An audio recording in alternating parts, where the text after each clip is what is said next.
kupeleka kukustaki mahali ingine kama Naivasha huko, sababu si mtakuja mchanga mumutoe apate hata yeye nguvu ya kurudi tipis. Bali wachochezi, tusikubali watu akina mama nyinyi pia mambo ya kupiga manduru ovyo ovyo, kusema ati mambo unasikia hivi, kuita vijana kukuja kulete nini, kusanyana, hiyo pia ni hatia hiyo. Kupiga nini nduru, pia nduru ya kusanya watu kuja kwenda nini kuvamia wengine, hatia. Kina mama komeni. Well, APL marches continue to be aired on our radio stations, Berur, Radio Maisha, and here on SpiceFM. That's the news wire. I'm Lea Obaga.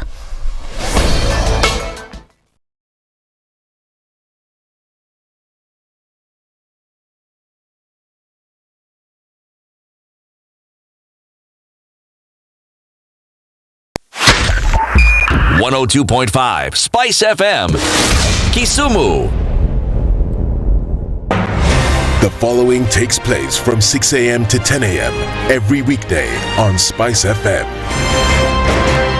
If we just gloss over issues and hope that time heals, then we may find that in generations to come, we might be back at the same situation. And the whole thing is born of stolen elections. Spice. When it comes to the decisions you make, you must be independent. There's no way you can allow one institution to dictate to you how you're going to conduct your operations, how you're going to decide cases. It's a no. When you weaken the institution to the point where they cannot take action, then you realize that politicians have to come up and now start dealing with the issues. That conversation has to die. Our politicians do not like the hard stuff. We must insist on the path of doing things right, whether popular or unpopular. Money changes hands. That is a fact. If you have political goodwill at the highest top, like in Rwanda, then corruption will be an issue of the past. If you don't have political goodwill at the top, we will pass laws, we will amend laws, we will continue passing laws and re-amending laws, and nothing will happen. This is the Situation Room, the only way to start your day. Good morning, and I love your show. Thank you. Having come from a Kikuyu radio background, I migrated to Spice because of the content. I was born in a slum, but somehow I got a break in life. So sometimes when you see the sweating coming out because of the passion and whatever it is, behind the noise, there are people, and we share the same umbilical cord. It shouldn't be like that. I am so disappointed. We used to tell Honorable Raila Amolo Odinga that he's doing politics of conmanship, and even President Uhuru Kenyatta, serikali hii ndio iko na conmanship ya hali ya juu. You cannot promise people that you reduce tax, then you double. In politics, there is the issue of trust. For you to turn around and then stab the same people who gave you that trust, there is no other level of dishonesty. Imabo, utaona dunia tu. The Situation Room, Kenya's biggest conversation. One of the things that are ailing our country is negative ethnicity. You find you as a state of, instead of thinking as a Kenyan, you think like a tribal person. Let me tell you something. The biggest problem we have had in this country is a leadership deficit.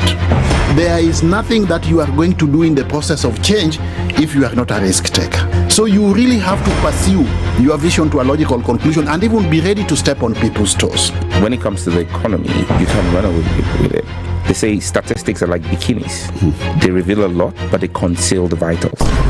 And so government people would throw statistics at you and tell you they're revealing a lot of information to you, but it's really concealing the real vitals.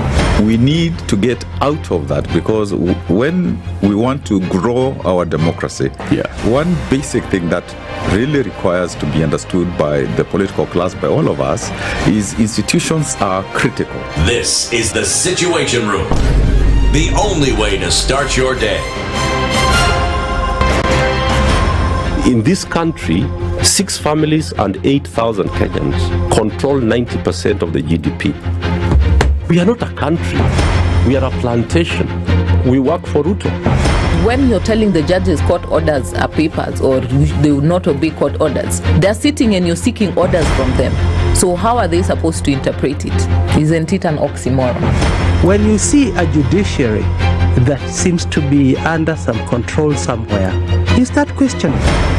We have very powerful governors, but they don't use their offices to serve the people. If you are not shameful to do what you are doing, why should we protect you? I'm human. Everybody is human. So when you're told, kuja tuongee, I mean, you'd be a fool to say, stagi kuongea today. Conversations have to be had, you know? People in leadership should only go into leadership if they are ready and willing to change the lot of the people. The Situation Room, Kenya's biggest conversation. Mature, intelligent talk every morning. Spice up yourself.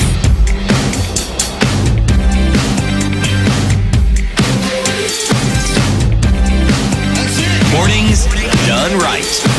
94.4 Spice FM, Nairobi. Good morning, and I love your show. Thank you. Having come from a Kikuyu radio background, I migrated to Spice because of the content. I was born in a slum, but somehow I got a break in life. So sometimes when you see the sweating coming out because of the passion and whatever it is, behind the noise, there are people. And we share the same umbilical cord. It shouldn't be like that. I am so disappointed. We used to tell Honorable Raila Amolo Odinga that he's doing politics of conmanship. And even President Uhuru Kenyatta, serikali hii ndio iko na conmanship ya hali ya juu. You cannot promise people that you reduce tax, then you double. In politics, there is the issue of trust. For you to turn around and then stab the same people who gave you that trust, there is no other level of dishonesty. Imabo, utaona dunia tu. The Situation Room, Kenya's biggest conversation. If we just gloss over issues and hope that time heals, then we might find that in generations to come, we might be back at the same situation. And the whole thing is born of stolen elections. Spice. When it comes to the decisions you make, you must be independent. There's no way you can allow one institution to dictate to you how you're going to conduct your operations, how you're going to decide cases. It's a no. When you weaken the institution to the point where they cannot take action, then you realize that politicians have to come up and now start dealing with the issues. That conversation has to die. Our politicians do not like the hard stuff. We must insist on the path of doing things right, whether popular or unpopular. Money changes hands. That is a fact. If you have political goodwill at the highest top, like in Rwanda, then corruption will be an issue of the past. If you don't have political goodwill at the top, we will pass laws, we will amend laws, we will continue passing laws and re-amending laws, and nothing will happen. This is the Situation Room. The only way to start your day. One of the things that I hate in our country is negative ethnicity. You find you as a state officer, instead of thinking as a Kenyan, you think like a tribal person. Let me tell you something. The biggest problem we have had in this country is a leadership deficit. There is nothing that you are going to do in the process of change if you are not a risk taker. So you really have to pursue your vision to a logical conclusion and even be ready to step on people's toes. When it comes to the economy, you can run away with it. They say statistics are like bikinis. They reveal a lot, but they conceal the vitals. And so government people would throw statistics at you and tell you they're revealing a lot of information to you, but it's really concealing the real vitals. We need to get out of that because when we want to grow our democracy, one basic thing that really requires to be understood by the political class, by all of us, is institutions are critical. This is the Situation Room. The only way to start your day. Mature, intelligent talk every morning. Spice up yourself.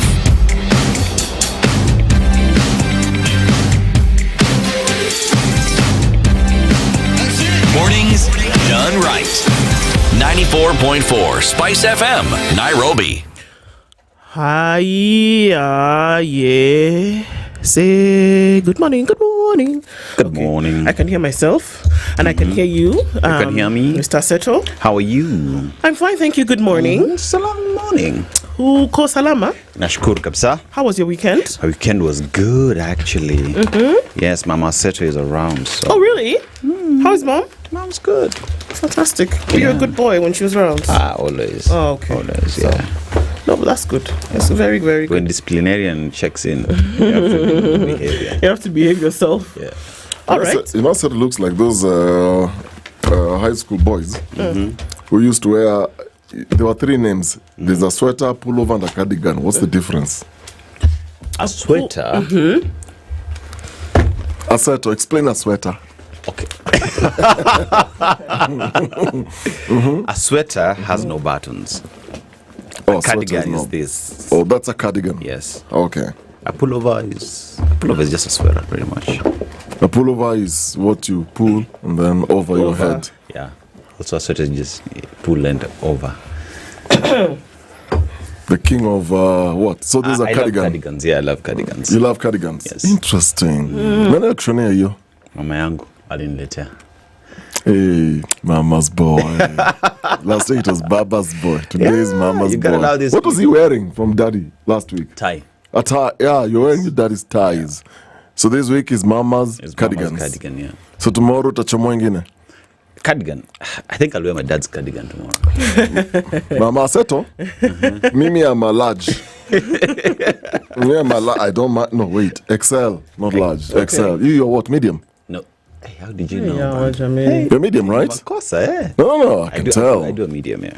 Okay, medium. Are you guys done? Oh, you sorry. just like now that we've I'm PMA'd, negotiating, we've talked to mom.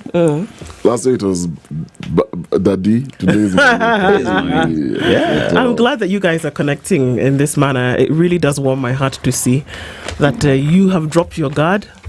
Which guard? Where? Ooh. How are you doing? I'm good. You're fine? Yes. Good morning. Good morning to you. How are you? Looking lovely. Why, thank you, sir. So what happened over the weekend? How was your weekend? My weekend is good. But then yesterday, I woke up in the morning and I opened my mouth and no sound came out. No sound came out. This is Sunday. Yeah. What happened on Saturday? Nothing. I was just... You just don't wake up without a sound. It a happened voice. to me. And I was convinced. What did you eat? A little pepper. If I had eaten pepper, the voice would have opened properly. Yeah. Pepper opens the blood vessels and everything opens up. Completely. Yeah. So I said, okay, I tried to speak. I tried to... Nothing happened. I said, these people who send their village uncles, you will not succeed in Jesus' name. Somebody spoke in Lagos. Entered groundnut shell to send them to me in Nairobi. Baba was doing that thing. They are mad. They're not serious. So I said, I woke up, I went to church, I came back, I started boiling things. Ginger, turmeric, lemon, honey. Something that Harriet's Botanicals mix. The things that entered my body yesterday. By evening, I was talking. Oh, by evening? By evening, I was talking. Wow. Wow. It was crazy. Wow. You have the beginnings of a cold? It's the ending in Jesus' name. Ending. Let me tell you. Add cloves to that mix. Really? Actually, what I do? I do ginger, garlic, turmeric, black pepper. I do cloves. I do cinnamon. Herb I Central. do what is this? The nutmeg and lemon.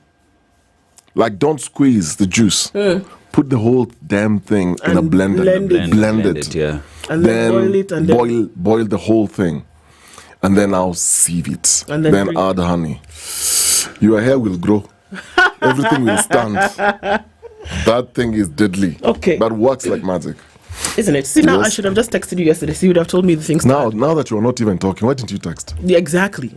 You're those people who talk as they're texting. Yeah, I'm going through a lot situation here, and it's not in the room.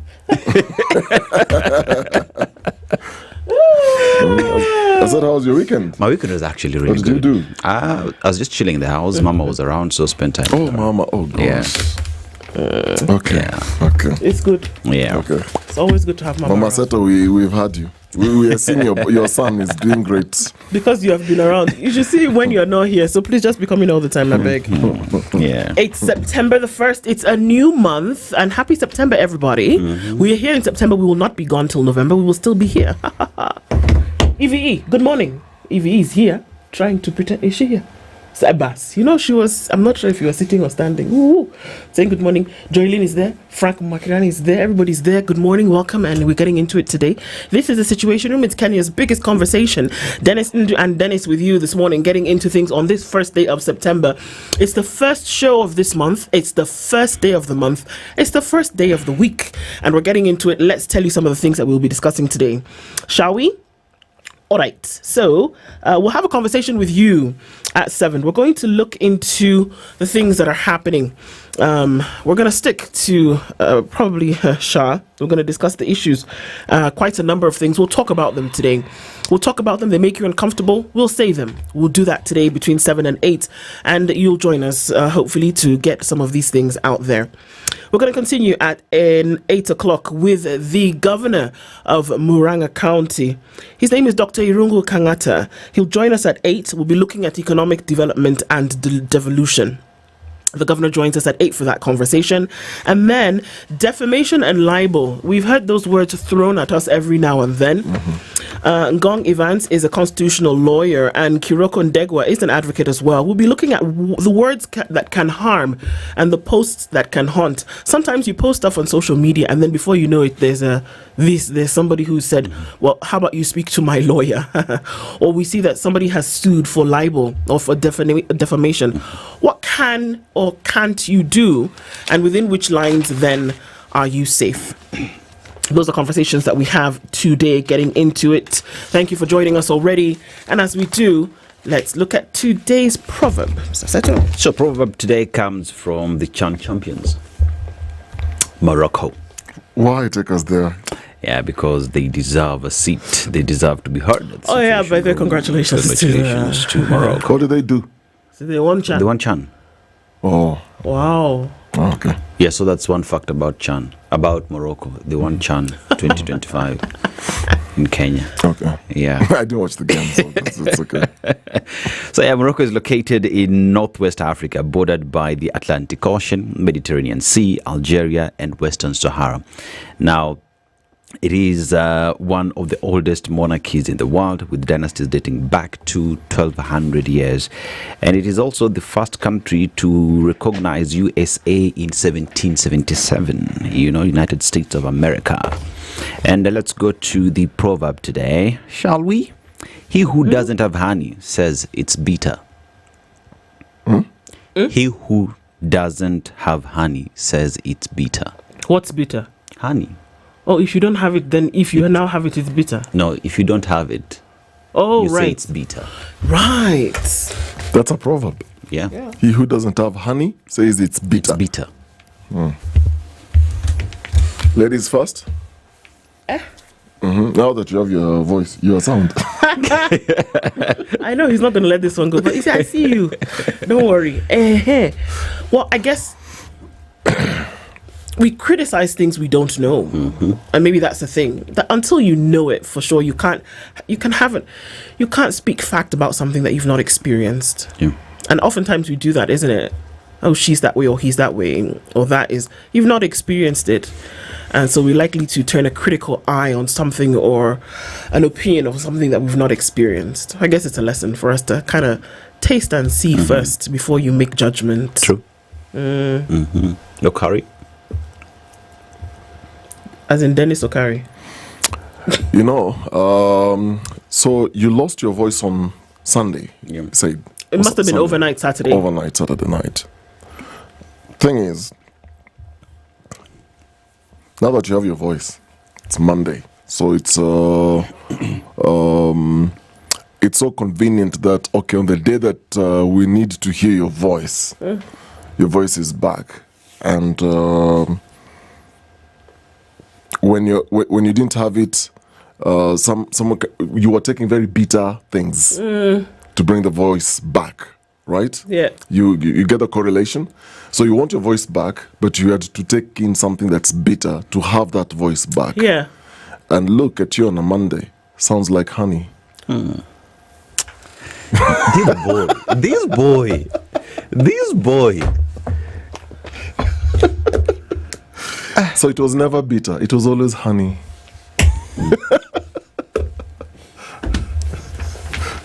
I actually don't. That's my interpretation. Today's gonna be a what? Today's gonna be a good day. Joylene, please, Aseto needs help because his newspaper, The Nation, is somewhere out there in the wilderness. Thank you very much. Thank you. Well, that's the nice thing about radio. We can just be talking as though, things are moving. Where? Wacha endelea kutusikiliza. Ni sawa. Aseto doesn't even want to give his own interpretation of the proverb after what you have done. Oh, you hadn't given interpretation. Oh, class dismissed. Let's just leave it at that. Yeah, class dismissed. I don't even know what. What do you say after that? Sometimes you have to go through bitter things so that you can come out on the other end sweet as honey. Sweet as the honey. So you just keep going, Bas. I know. Yeah. Sheesh. You know you can't come back after that. This is why you're like, interpretation done. Watch it wave, yo. We'll hear what our guests will have to say about that. Indeed.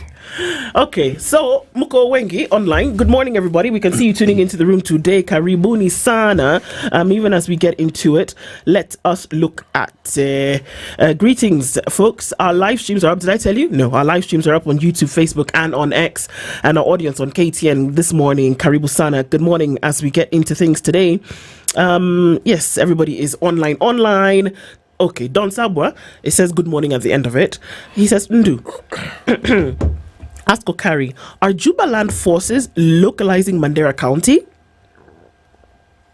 Not that I'm aware of. Okay, thanks. Not officially, though. Oh, okay. Yep. How are you, Ndu Aseto Okari? Salama. Good old Jomo must be turning wherever he is it? Okay. Desmond Ortiz says good morning and happy new month. Happy new week. Happy new Liverpool. Hi. Wait. Hold on. Stop. So yesterday, Liverpool and Arsenal played the final match of the evening. No, not the final. The one just before the Crystal Palace match. Yeah. And I just wanted to say that Liverpool won. 1-0. Soboslai. His name is Soboslai. Soboslai. Yeah.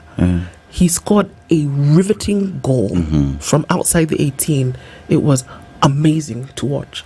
And then Arsenal lost the match as a result of that. It was 1-0. Arsenal was playing Liverpool? Yes, they were. Yeah. Okay. I just wanted to say that. How many games have been played so far? Like 3 games? Yes. 3. So Arsenal has won how many? Did they win last weekend? Yes, they did. But they lost this weekend.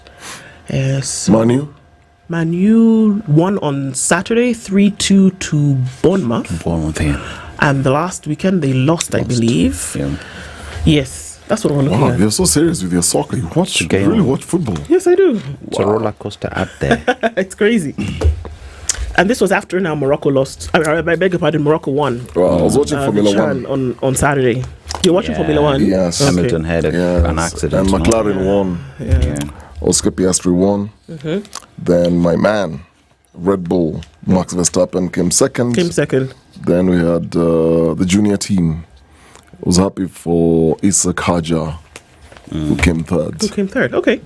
You watch Formula 1? I know a little bit. I don't really watch it per se. I mean, I probably watch like the highlights, but I don't like sit and watch the full run. You should one day. Sounds interesting. Yeah.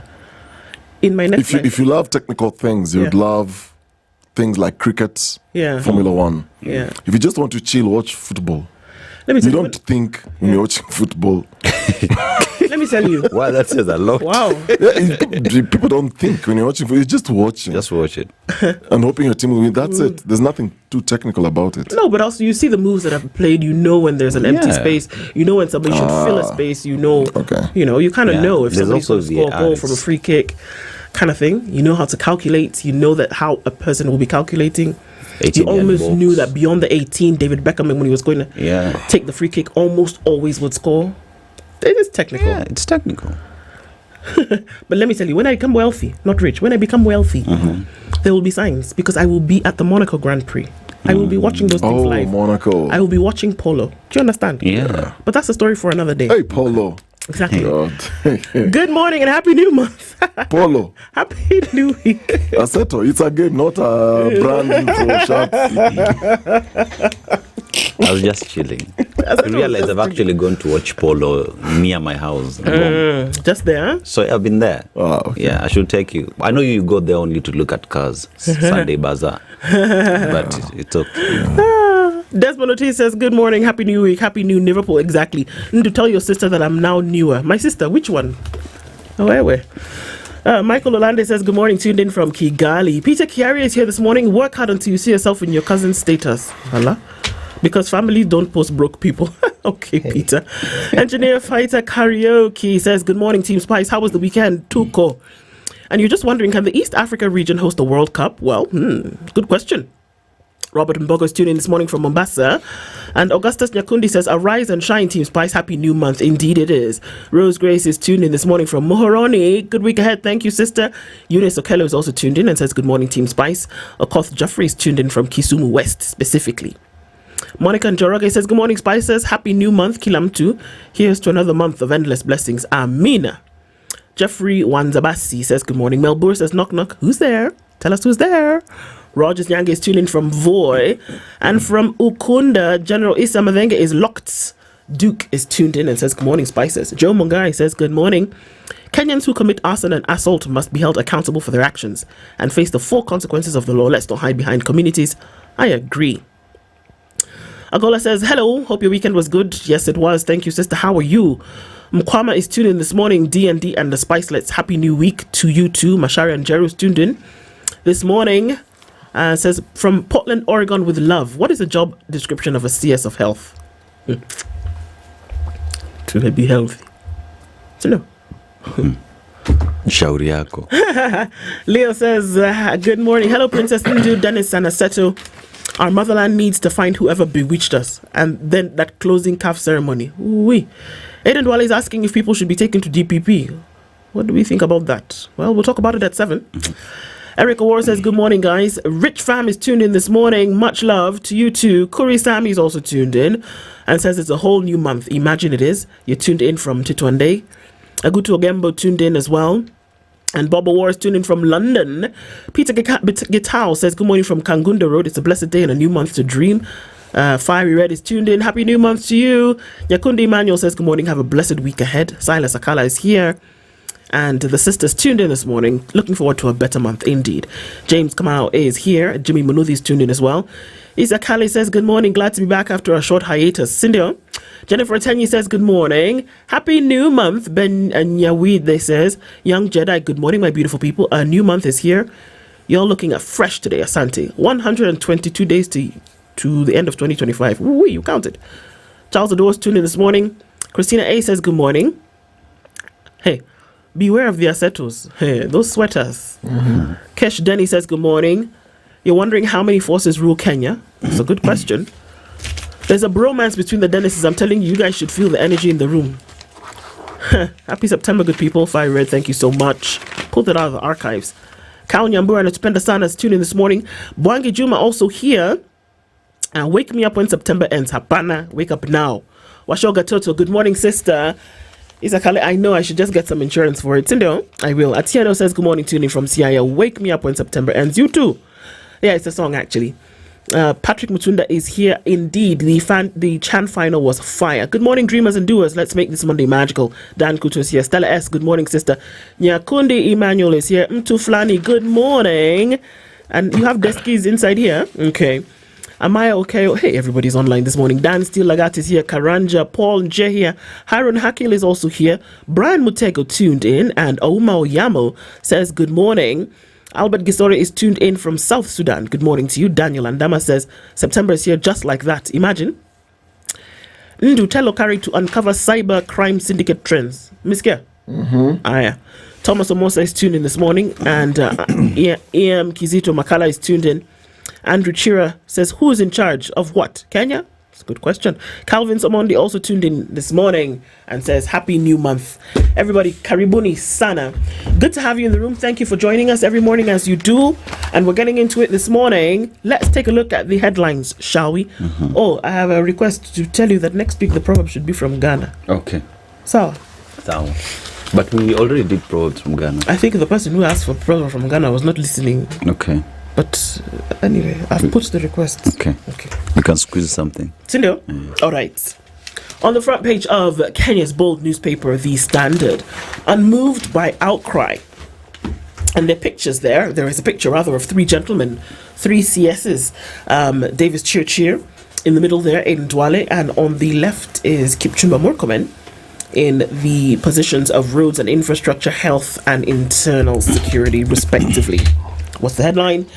They have survived scandals that would have ruined lesser men. From the looting of billions under their watch to questionable oil imports, a high death toll from road accidents and serious human rights abuses. But Aiden Dwale, Davis Churchill and Kipchumba Murkomen remain untouchable, shielded not by performance but by their unbreakable bond with President William Ruto. In Ruto's inner circle, survival is not about service, it's about loyalty, and scandal is merely the cost of doing business. Guns blazing this morning, innit? Broad-based at one. Okay, it's 1 year since the broad-based government came into play. Cronyism or unlocking the country's potential is the question. So those of you who suffer from insomnia at night, according to this headline, if you take care of your gut health, you can take care of how you sleep. Yes. So no. 100%. You agree? Mm-hmm. So the issues... I do it myself. You do it, yeah? Yes. Issues with gut health, and you can actually see that if you take care of your innards, you sleep better. According to Nakada, clergy must lead the fight in addiction, against addiction. Nairobi MCA's launched signature campaign to impeach Sakaja. Tax junk food to tackle NCDs. And you know what NCDs are? Non-communicable diseases. As experts are saying, perhaps there need to be a black tax on those because it's causing problems. Tribal clashes in Nakuru leave 1 dead. Overnight curfew has been imposed. It's not a small story. It's a big one. Look at more stories in a bit. Yeah, so on the Daily Nation, and it is a ghost's paradise. Now, what are we talking about? Audit reports routinely expose shady schemes to loot public funds. Now, the admission by authorities that rogue hospitals try to steal 10 billion shillings from the Social Health Authority has revived past scandals involving fraudulent payments for ghost government workers, schools and health facilities. Talking about bogus employees where billions of taxpayers' money looted in fraudulent salaries for non-existent government employees, particularly in the counties, and fictitious schools where Auditor General's report audit found that non-existent schools pocketed 3.7 billion shillings in capitation funds over 4 years. We also have phony learners where authorities have flagged inflated enrollment figures, with reports showing schools steal more than 700 million shillings annually. We also have the issue of fake hospitals where audits uncover looting of billions through fraudulent claims under the state medical scheme, including defunct NHIF. We also have how AI is changing lives in a new order. Artificial intelligence is rapidly shaping every aspect of life, with its disruptive impact already evident. Here's how AI is transforming the society. That is in page 12. As well as hiring of 10,000 police officers in jeopardy, where deep divisions in the National Police Service Commission threatens process as tough wars between commanders and commissioners escalate. That as well as on pages 4 and 5, governors in crisis meeting over UHC staff procurement, and a new bill seeks to promote quality care and patient safety. That is on page 5. And back to the hustle, Ruto revives grassroots empowerment drive. A point of conversation on where the money is to sustain the empowerment drive comes from, and inside Matiang'i's roadmap to 2027 election contest. After months of keeping low profile, the once powerful minister in Uhuru cabinet has resurfaced with fiery rhetoric. Boy, all right. Okay, time to look at another newspaper here, The Star. E-Citizen platform. 11 billion missing amid ownership mystery. You know, when you go through these newspapers, you get even more stressed. So contractual documents are showing private firms can uninstall system at will. Well, we discussed this before here, but still on the front page, Ruto insists SHA fraudsters must be prosecuted. And there's a picture there of a very, very tight hug between President William Ruto being received by Governor James Orengo when he arrived for service at St. Peter's ACK Cathedral in Sarah Town yesterday. Tourism guru calls for open borders to attract visitors. Biobank, inside Camera's new DNA library for Kenyan tribes, which is a thing I find very interesting. So experts are hoping that data will one day help solve crimes and settle family mysteries. So researchers at the Kenya Medical Research Institute have created the most comprehensive genetic data of Kenyan tribes today, known as a forensic biobank. So scientists hope this data will one day help solve crimes, settle family mysteries and disputes, and even tell us more about where Kenyans came from. So the data, for example, the data set comprises 60.8% Bantu, 24.9% Nilotic, and 14.3%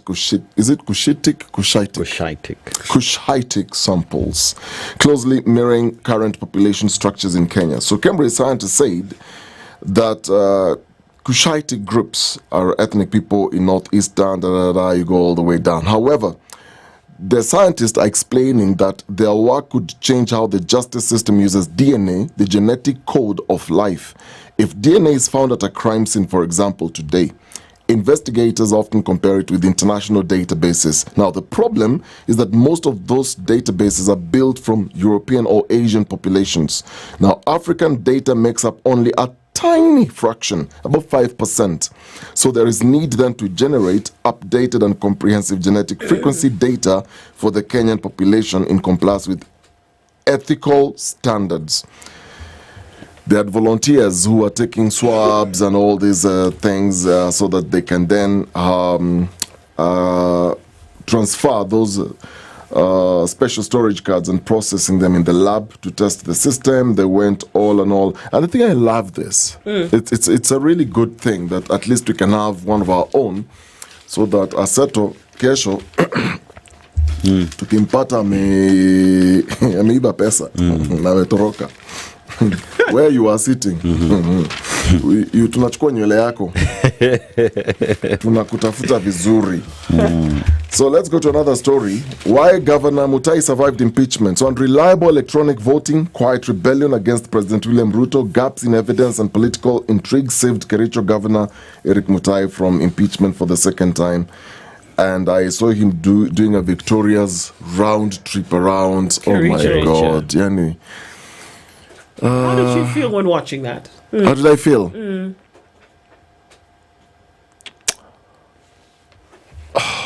It was not just upsetting. It's for me it was a show of Mtadu, exactly.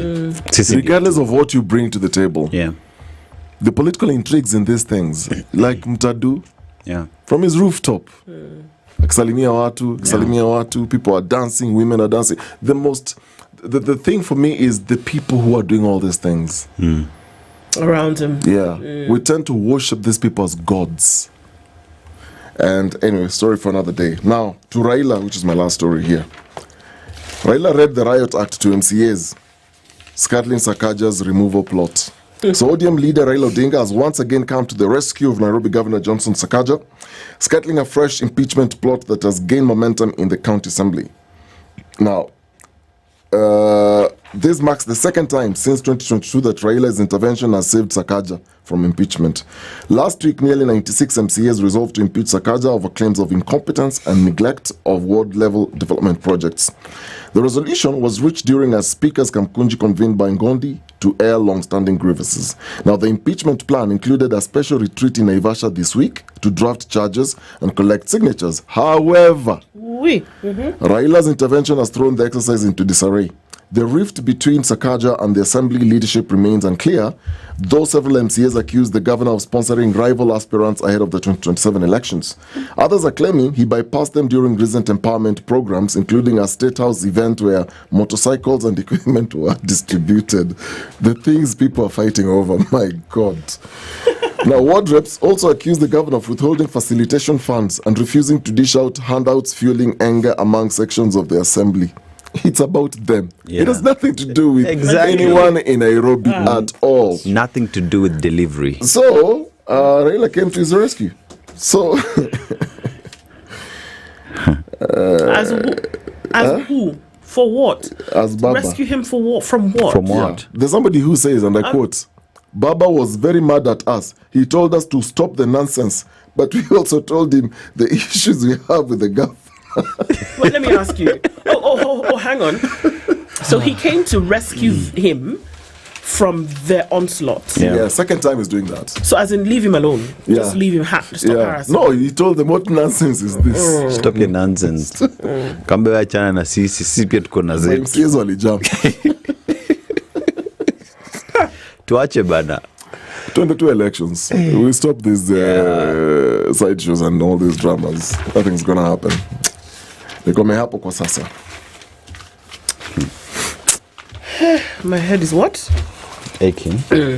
It starts aching. Sijaguza hata audit report na sigadhongo. Hiyo ndio tunakuja saa moja. You just hold on to that. Okay. Now I want to tell you story. Where did it go? La illa. Oh, here we go. Okay. Even my brain is not working.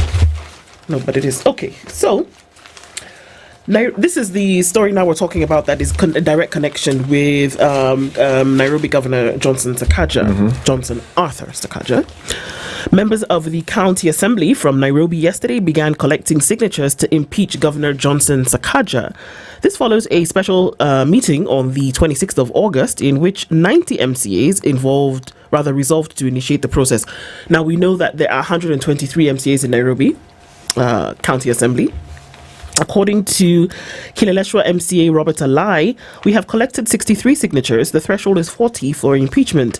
So we will table the motion on Tuesday, which is tomorrow. The meeting was held in Westlands. Over 30 MCAs have called that they are with us. So if there were 70 yesterday, there are more today. 30 plus 30. Yes. So, do the math. Nairobi South Sea MCA Wadera Shege noted that the meeting took place at a private residence in Nairobi and that the impeachment motion is being drafted. We have resolved to send Governor Sakaja home over broken promises. This is the problem. We are in recess, but the next step is to request the Speaker to convene a special sitting from next week. This marks the first occasion on which MCAs from both ODM and UDA have united to pursue impeachment proceedings against Professor Sakaja, Governor Sakaja. After the passing of Honorable Joel Munuve, the Kariobangi North Ward MCA, the County Assembly comprises 123 members. At last week's special meeting, MCAs accused Sakaja of being out of touch with the challenges facing city residents, saying there had been no tangible projects since he took office 3 years ago. This is interesting because he's not the only one these are not the only ones who are saying this. If we look at the reports that have come from the Controller of Budget, which is the story that we'll be looking at in detail from 7 o'clock, she's also said that Nairobi, as a county, has one of the lowest absorption rates in the country. 1. 2, in terms of the development agenda, whereas there's only about 30 to 40% that counties are using across board for development, Nairobi again with the lowest. So they seem to be echoing those ones, what the Controller of Budget had said a couple of years ago. And so they're saying that since he's come into the governorship 3 years ago, Onge development. And they're saying, you're wasting our time. Sakaja has got to go. This is what the MCs are saying, basically. So, remember in 2022, there is the slogan that it was Hustler versus Dynasty's narrative, and President William Ruto rode on the Hustler narrative, right? So, seems like he's back to it. But how? President William Ruto is dusting off his 2022 Hustler script in a fresh bid to reconnect with the masses ahead of his 2027 re-election battle. From the so-called empowerment programs for border riders and Mamamboga to State House meetings with grassroots mobilizers, the president has returned to the narrative that catapulted him to power 3 years ago. State machinery has also been deployed to fast-track flagship projects, modern markets, last-mile electricity connections, and the affordable housing program, seen as crucial to regaining the support of low-income Kenyans. In 2022, President Ruto rode to State House on a Hustler versus Dynasty platform that appealed to the unemployed youth and small traders. Analysts, however, warned that pushing the narrative may prove difficult in 2027 unless the opposition is divided. Deputy President Kithure Kindiki has become the face of the empowerment blitz. His office says he has covered 180 constituencies so far, with plans to reach all the 290 by May next year. Often he visits at least 2 counties a day, while also hosting delegations at his homes in Karen and Tharakanithi. So you remember the hustler narrative. Yeah. We said we will ensure that the young people get jobs, we'll make it easier for them to have businesses, and seems as the president is going back to that narrative ahead of the 2027 his re-election, and still pushing the hustler narrative. However, anaambiwa itakuwa ngumu kidogo. Do you think people are still latching onto that? That maybe a couple of 3 years ago, when it was clear, and I think so. Look, I mean, for all intents and purposes, at the time, we know that the 2022 electoral campaign was an economic one. Yeah. And it came at a time where the economy was on its knees. Many would argue that maybe now it's just on one knee. Maybe.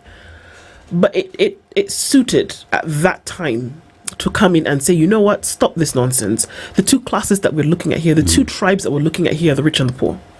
Yeah. It's not about Kisi Luo, it's not about Kikuyu Kamba, it's not about, Somali Taita, it's not about any of those things. But that it's about we're trying to make opportunities more available to all Kenyans across board. And it was the person who was going to come in and do that that would be president. Okay? Now, over 3 years, have you shown them that that can happen? Has the economy changed significantly? And these are the questions that we must ask ourselves, void of politics, void of partisanship, void of all this other drama that comes in and, muddies the waters. That 3 years down the line, did that actually happen? Did it happen? That the economy then would be front and center, that anybody who, and I'll give an example, sorry to segue, but when Ronald Reagan was president, he came in with something that's known today, it's written in books, called Reaganomics, where he said, you know what? We must make money. We must have reserves. We must build our economy. And that's what they did. Anything that America touched after that was capitalist to the core. We make money as much as we can. We keep it for ourselves. We empower everybody. So it seemed as though those were the lines that this particular administration was leaning towards. You have to ask yourselves and answer properly, correctly, that did it actually happen? Are people better off in 2025 than they were from August 2022? Because that is what then will help you answer the question about whether the administration delivers. You only need to get out there and have real conversations with real people. That's when you'll understand where we are as a country. I had a conversation with an Uber driver. Someone I think in his early 50s. So as he was driving me, I asked him, because sometimes you're picking conversations, and once you're in, they kind of like, okay, they know who I am, and then they, there are people who assume we know everything that's going on in this country. Yes. So I'm like, what do you think? What's your experience like? Who do you think you're going to vote for? I mentioned, and then he almost hit the brakes to look at me. Like, what name was that you mentioned? And that was the president's name. And he told me he voted for him last time. And they all voted for him as a bloc. And he told me life now has changed so dramatically that he owned a hardware shop in Kikuyu. At the end of the week or the month, he would at least have roughly 200,000 Kenya shillings profits. And he had set up that hardware, and he was doing business during the last administration. Then he said, since this new administration took power, all of a sudden, watu wanunui mbao, watu wanunui msumari. Nobody, there are projects that have stalled, people are not building. He had to close down his hardware because he could barely make 7,000 at the end of the week. 7,000. This is a real story. And I asked him, so what exactly happened? He said, money has just disappeared. Money is not circulating. And so I asked him, so what happened? He said, I used to take care of my kids. I mean, I was comfortable paying school fees for them in the school where I was taking them. I couldn't take them to that same school. I had to close the hardware, sell off everything, and I had to now get a loan to get this car that I'm driving here. And he said that's how things are. He says he struggles. So he's forced to work extra hours at night so that he can just manage to pay school fees for his children. And he said, Dennis, children don't understand your economic hardships in the house. No. You get them used to a certain level of schooling.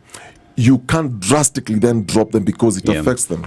So he's working extra hours to just make sure that he has school fees for these kids. And you see, Okari, these are now the stories that Kenyans are having out here. The government will always give us all the stats from the economic advisors, from the economists in government.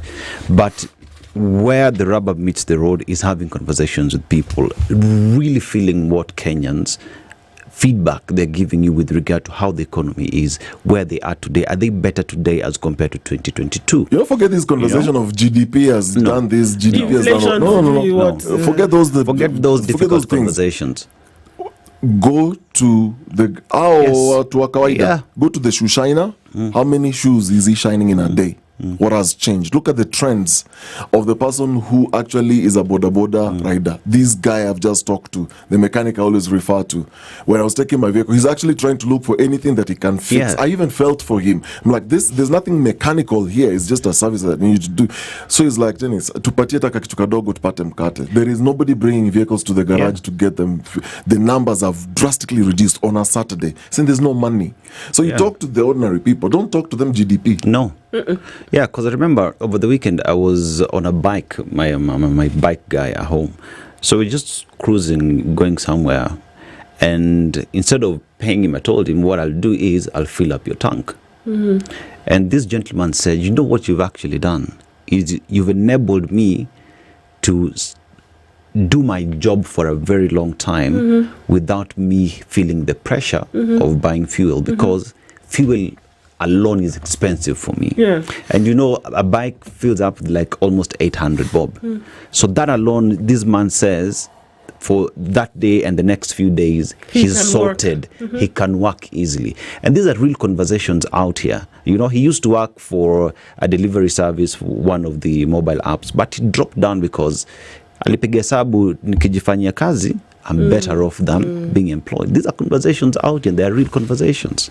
This is the truth of the situation. Yeah. It is. Well, and we have to continue talking about them. As uncomfortable and as sticky as they are, we do. Share another story with us.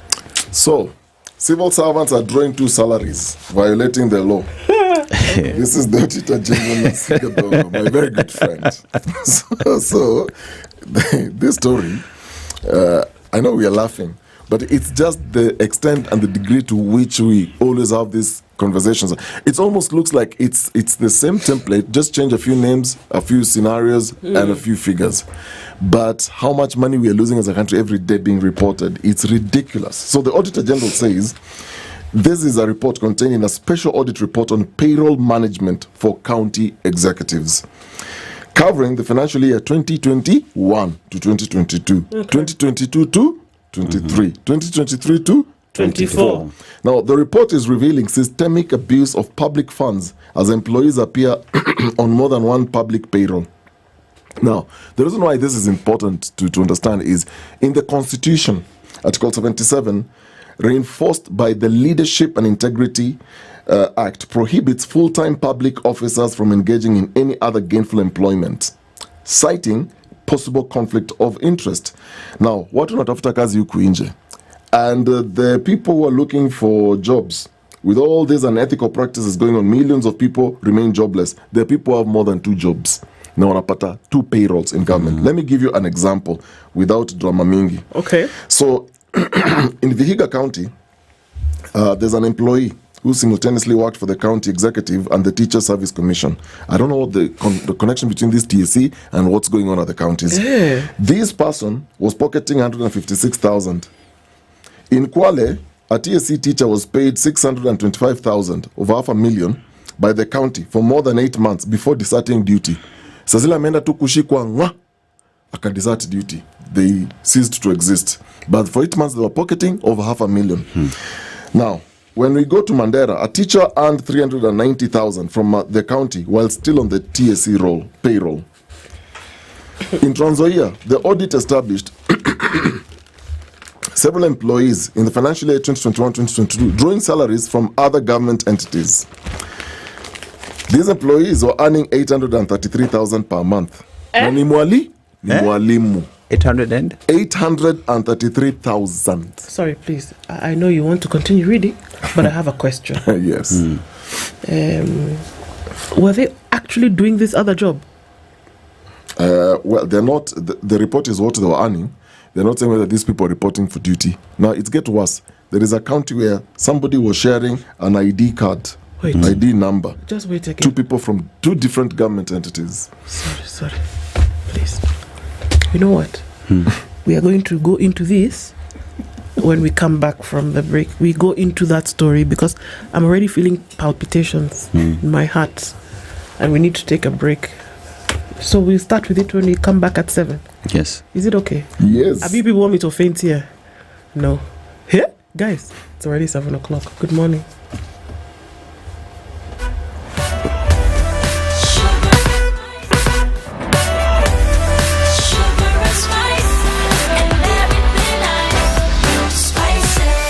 Spice up your life.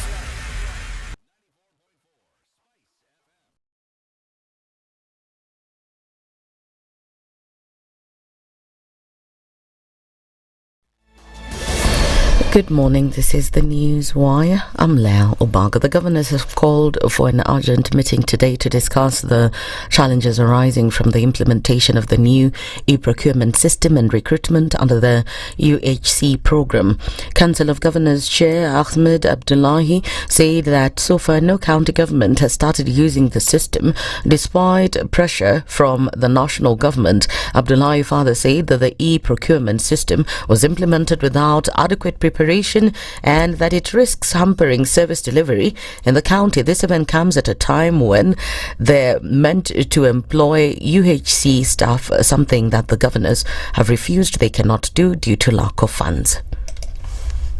For the governors, the main thing is the functionality of the system. Is the system working, yes or no? And we only get to know that from the people that use it in our counties. Because when the system doesn't work, then it blocks the service delivery. That's the discussion we're going to have. The governors have called for today's meeting at a time when President William Ruto has reiterated his statement that the system will be implemented as is and that anyone opposing it should resign. Any official who is not ready to work with us in e-procurement, they can as well leave. Waondoke kwa serikali, waende watafute kazi ingine. Na vita ya ufisadi hakuna mahali itasimama.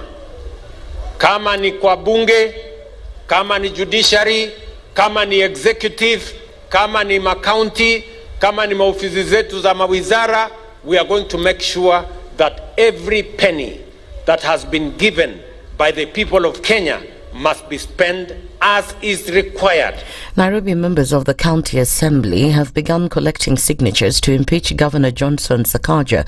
The move follows a special meeting held on August 26th, where over 90 MCAs resolved to initiate the process. Kileleshwa MCA Robert Alai said they've collected 63 signatures since yesterday, yet the threshold for impeachment is 40, adding that they'll table the motion tomorrow. Nairobi South MCA Waithera Shege on her part said the meeting took place at a private residence in Nairobi, where the impeachment motion is currently being drafted. During last week's special meeting, the MCAs accused Sakaja of being out of touch with challenges facing city residents. They said there were no tangible projects 3 years since the governor took office.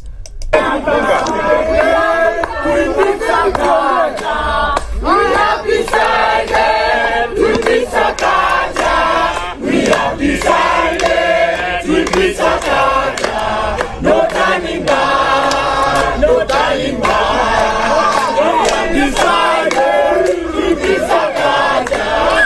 DCP party leader Rigathi Gachagua is now calling on the Chief of Defence Staff to take immediate action and lead an operation in Mandera, where he claims the Jubaland soldiers who illegally entered the country and are now harassing Kenyans. Speaking in Ongata Rongai, Gachagua has criticised the government and local leaders for remaining silent at a time when Kenyans fear for their lives. Juzi nimeita TV nikasema askari wako pale ya nchi jirani. Sasa ndio nimeona governor wa Mandera ameamuka analia ati asaidiwe. Yet last weekend and over there he was not speaking. The senator was not speaking. the MP was not speaking. Mimi nimechukua jukumu kutetea watu ya Mandera, kutetea watu ya Northeastern Kenya. It is unacceptable that foreign forces can invade Kenya. And the mandate of the Kenya Defence Forces is to protect our territorial integrity. And it cannot be that foreign forces are in our land and the government is quiet, the commander-in-chief is quiet. Gachagua also claimed that Nairobi State House is the main hub of corruption, raising allegations that over 500,000 residents of Kiambu and others from Meru have come to State House and been bribed to leave the Mount Kenya region. Pale State House sasa ndio pahali ya corruption and bribery. 5,000 people from Kiambu wamefika pale, kila mtu 10,000 wamehongwa. Ndio atuwafanye nini? Atuwatege Kiambu waitoe kwa Mlima Kenya. Wamechukua pesa, wameenda nyumbani, wanaiba one time. Si Kiambu imeondoka? Nani ameingia next? Meru wamefika, kila mtu 10,000. Atuwatoe Meru waipeleke Marsabit na Isiolo. So pale Ikulu has become the center of corruption. And finally, in the international scene, a day of mourning is being observed in Kiev after the second biggest Russian aerial attack of the war. So far killed at least 23 people, including 4 children, and injured dozens of others. The city's mayor, Vitaly, said it was to honor the dead as a massive recovery effort continues at the 5-story block of flats where 22 of the 23 were killed. That's the news wire. I'm Lea Ubaga. Is negative ethnicity. You find you as a state officer, instead of thinking as a Kenyan, you think like a tribal person. Let me tell you something. The biggest problem we have had in this country is a leadership deficit. There is nothing that you are going to do in the process of change if you are not a risk taker. So you really have to pursue your vision to a logical conclusion and even be ready to step on people's toes. When it comes to the economy, you can run away with it. They say statistics are like bikinis. They reveal a lot, but they conceal the vitals. And so government people would throw statistics at you and tell you they're revealing a lot of information to you, but it's really concealing the real vitals. We need to get out of that, because when we want to grow our democracy, one basic thing that really requires to be understood by the political class, by all of us, is institutions are critical. This is the Situation Room, the only way to start your day. In this country, 6 families and 8,000 Kenyans control 90% of the GDP. We are not a country. We are a plantation. We work for Ruth. When you're telling the judges court orders are papers or they will not obey court orders, they're sitting and you're seeking orders from them. So how are they supposed to interpret it? Isn't it an oxymoron? When you see a judiciary that seems to be under some control somewhere, you start questioning. We have very powerful governors, but they don't use their offices to serve the people. If you are not shameful to do what you are doing, why should we protect you? I'm human. Everybody's human. So when you're told, kuja tuongee, I mean, you'd be a fool to say, stagi kuongea. Conversations have to be had, you know? People in leadership should only go into leadership if they are ready and willing to change the lot of the people. The Situation Room, Kenya's biggest conversation. If we just gloss over issues and hope that time heals, then we might find that in generations to come, we might be back at the same situation. And the whole thing is born of stolen elections. Spice. When it comes to the decisions you make, you must be independent. There's no way you can allow one institution to dictate to you how you're going to conduct your operations, how you're going to decide cases. It's a no. When you weaken the institution to the point where they cannot take action, then you realize that politicians have to come up and now start dealing with the issues. That conversation has to die. Our politicians do not like the hard stuff. We must insist on the path of doing things right, whether popular or unpopular. Money changes hands. That is a fact. If you have political goodwill at the highest top, like in Rwanda, then corruption will be an issue of the past. If you don't have political goodwill at the top, we will pass laws, we will amend laws, we will continue passing laws and re-amending laws, and nothing will happen. This is the Situation Room, the only way to start your day. Mature, intelligent talk every morning. Spice up yourself.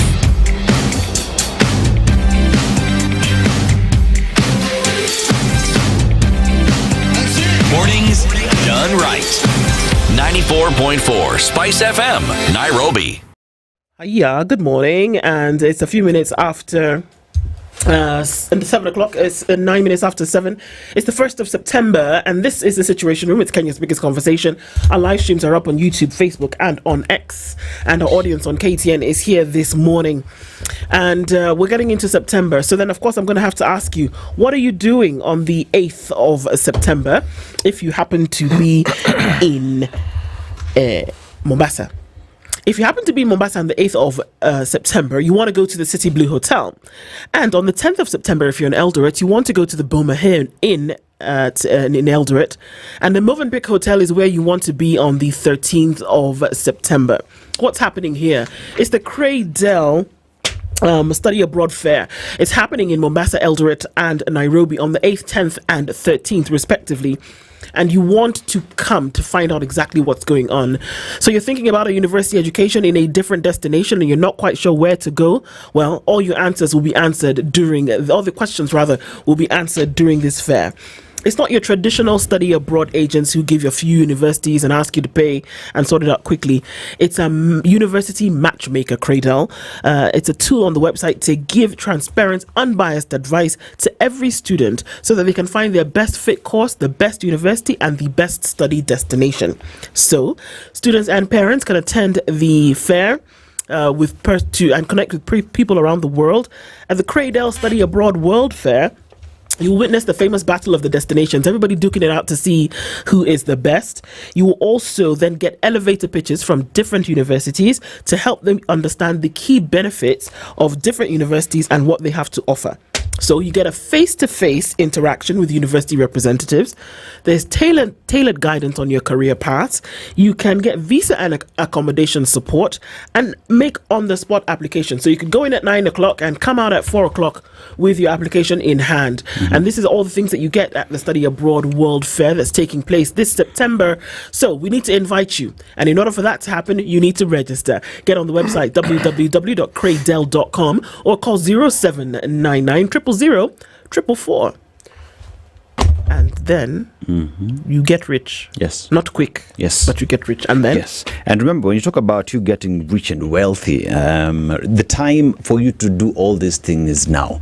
There is no reason why you should wait. And that is why Standard Chartered Priority Banking is here to ensure that they will help you plan deliberately with personalized advice that meets your lifestyle today and your aspirations for tomorrow. So here's a question where Okari wants a certain service. What do? They make sure that it is a bespoke, tailor-made to fit Okari's lifestyle. All right. Now, whether you're building a portfolio or securing a legacy, Standard Chartered Priority Banking offers more than expertise. They offer trust, consistency, and a true partnership, because wealth isn't just about money. It's about the people and values behind it. Start your journey with a trusted partner today. Email wealth.ke@sc.com. Standard Chartered Priority Banking. Your time is now. Okari, ni sasa. Kama si sasa, ni sasa hivi. Yes. Okay. So, before we went to the break, you had started trying to break our hearts after you told us that we are like honey. It's not me, yo. Okay. It's a report. All right, let's go. We're looking into this report a little bit, and that's the conversation that we're having this hour. You'll get a chance to also speak to us or open the lines to audiences in just a bit. But let's set the ground for this conversation, shall we? There are many, many things that are happening in the country at the moment, and not then do they just derive from reports that have been written or been given, but then you're able to actually see the realities. People have visited hospitals that don't exist. People have gone to see a one room which is supposed to be a level 4 medical facility. It doesn't exist. People have gone to see cows grazing in what should be a dispensary, and then were told some story about how actually it's a level 4, but it's been moved to another place, and we didn't change the name on the account. a blah and a more blahs. This happens and happens. So we're going to look into the nitty-gritty of it this morning and exactly what is going on. Necessary for us to do, and we keep saying uncomfortable, but look, you must comfort the afflicted and you must afflict the comfortable. This is all in the storm where it happens that what we're being told is that the digitization of systems under this administration is the reason that we see the unearthing of a lot of these things. Had these systems not been digitized, the daylight robbery would continue and it would now be robbery with violence, essentially, is what we're being told. But your friend, the Auditor General, has come up with another report. Not come up with, has arrived at a report with information. Let's get into it. Well, this special audit report, it's on payroll management for county executives. It covers several years, from 2021 to 22, 22 to 2023, 2023 to 2024. That's the most recent. So essentially what this report is highlighting is the systemic abuse of the public payroll. Now, here's what you need to understand. Let's set the stage. According to our constitution, Article 77 prohibits full-time state officers from holding any other gainful employment. A provision reinforced by the Leadership and Integrity Act, which, and I quote, says that gainful employment is defined as any work providing compensation that could cause a conflict of interest, impair judgment, or undermine performance. This prohibition aims to ensure state officers who are held to a higher standard of integrity. Tukona katiba ama tuna katiba? Tukona katiba. So, what this report then is giving us is examples of double salaries. Okay. Where, for example, a teacher in Kwale pocketed 162,000 for 8 months after deserting duty. Oh, they left. They went away.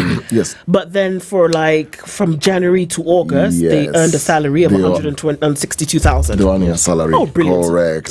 In Mandera, a teacher earned 390,000 from the county while also on the TSC payroll. So mshahara ni ngapi? Mbili. Trans Nzoia, 2 employees were drawing salaries from different government entities. Now here's the thing. I was looking at where is this before I lose my train of thought.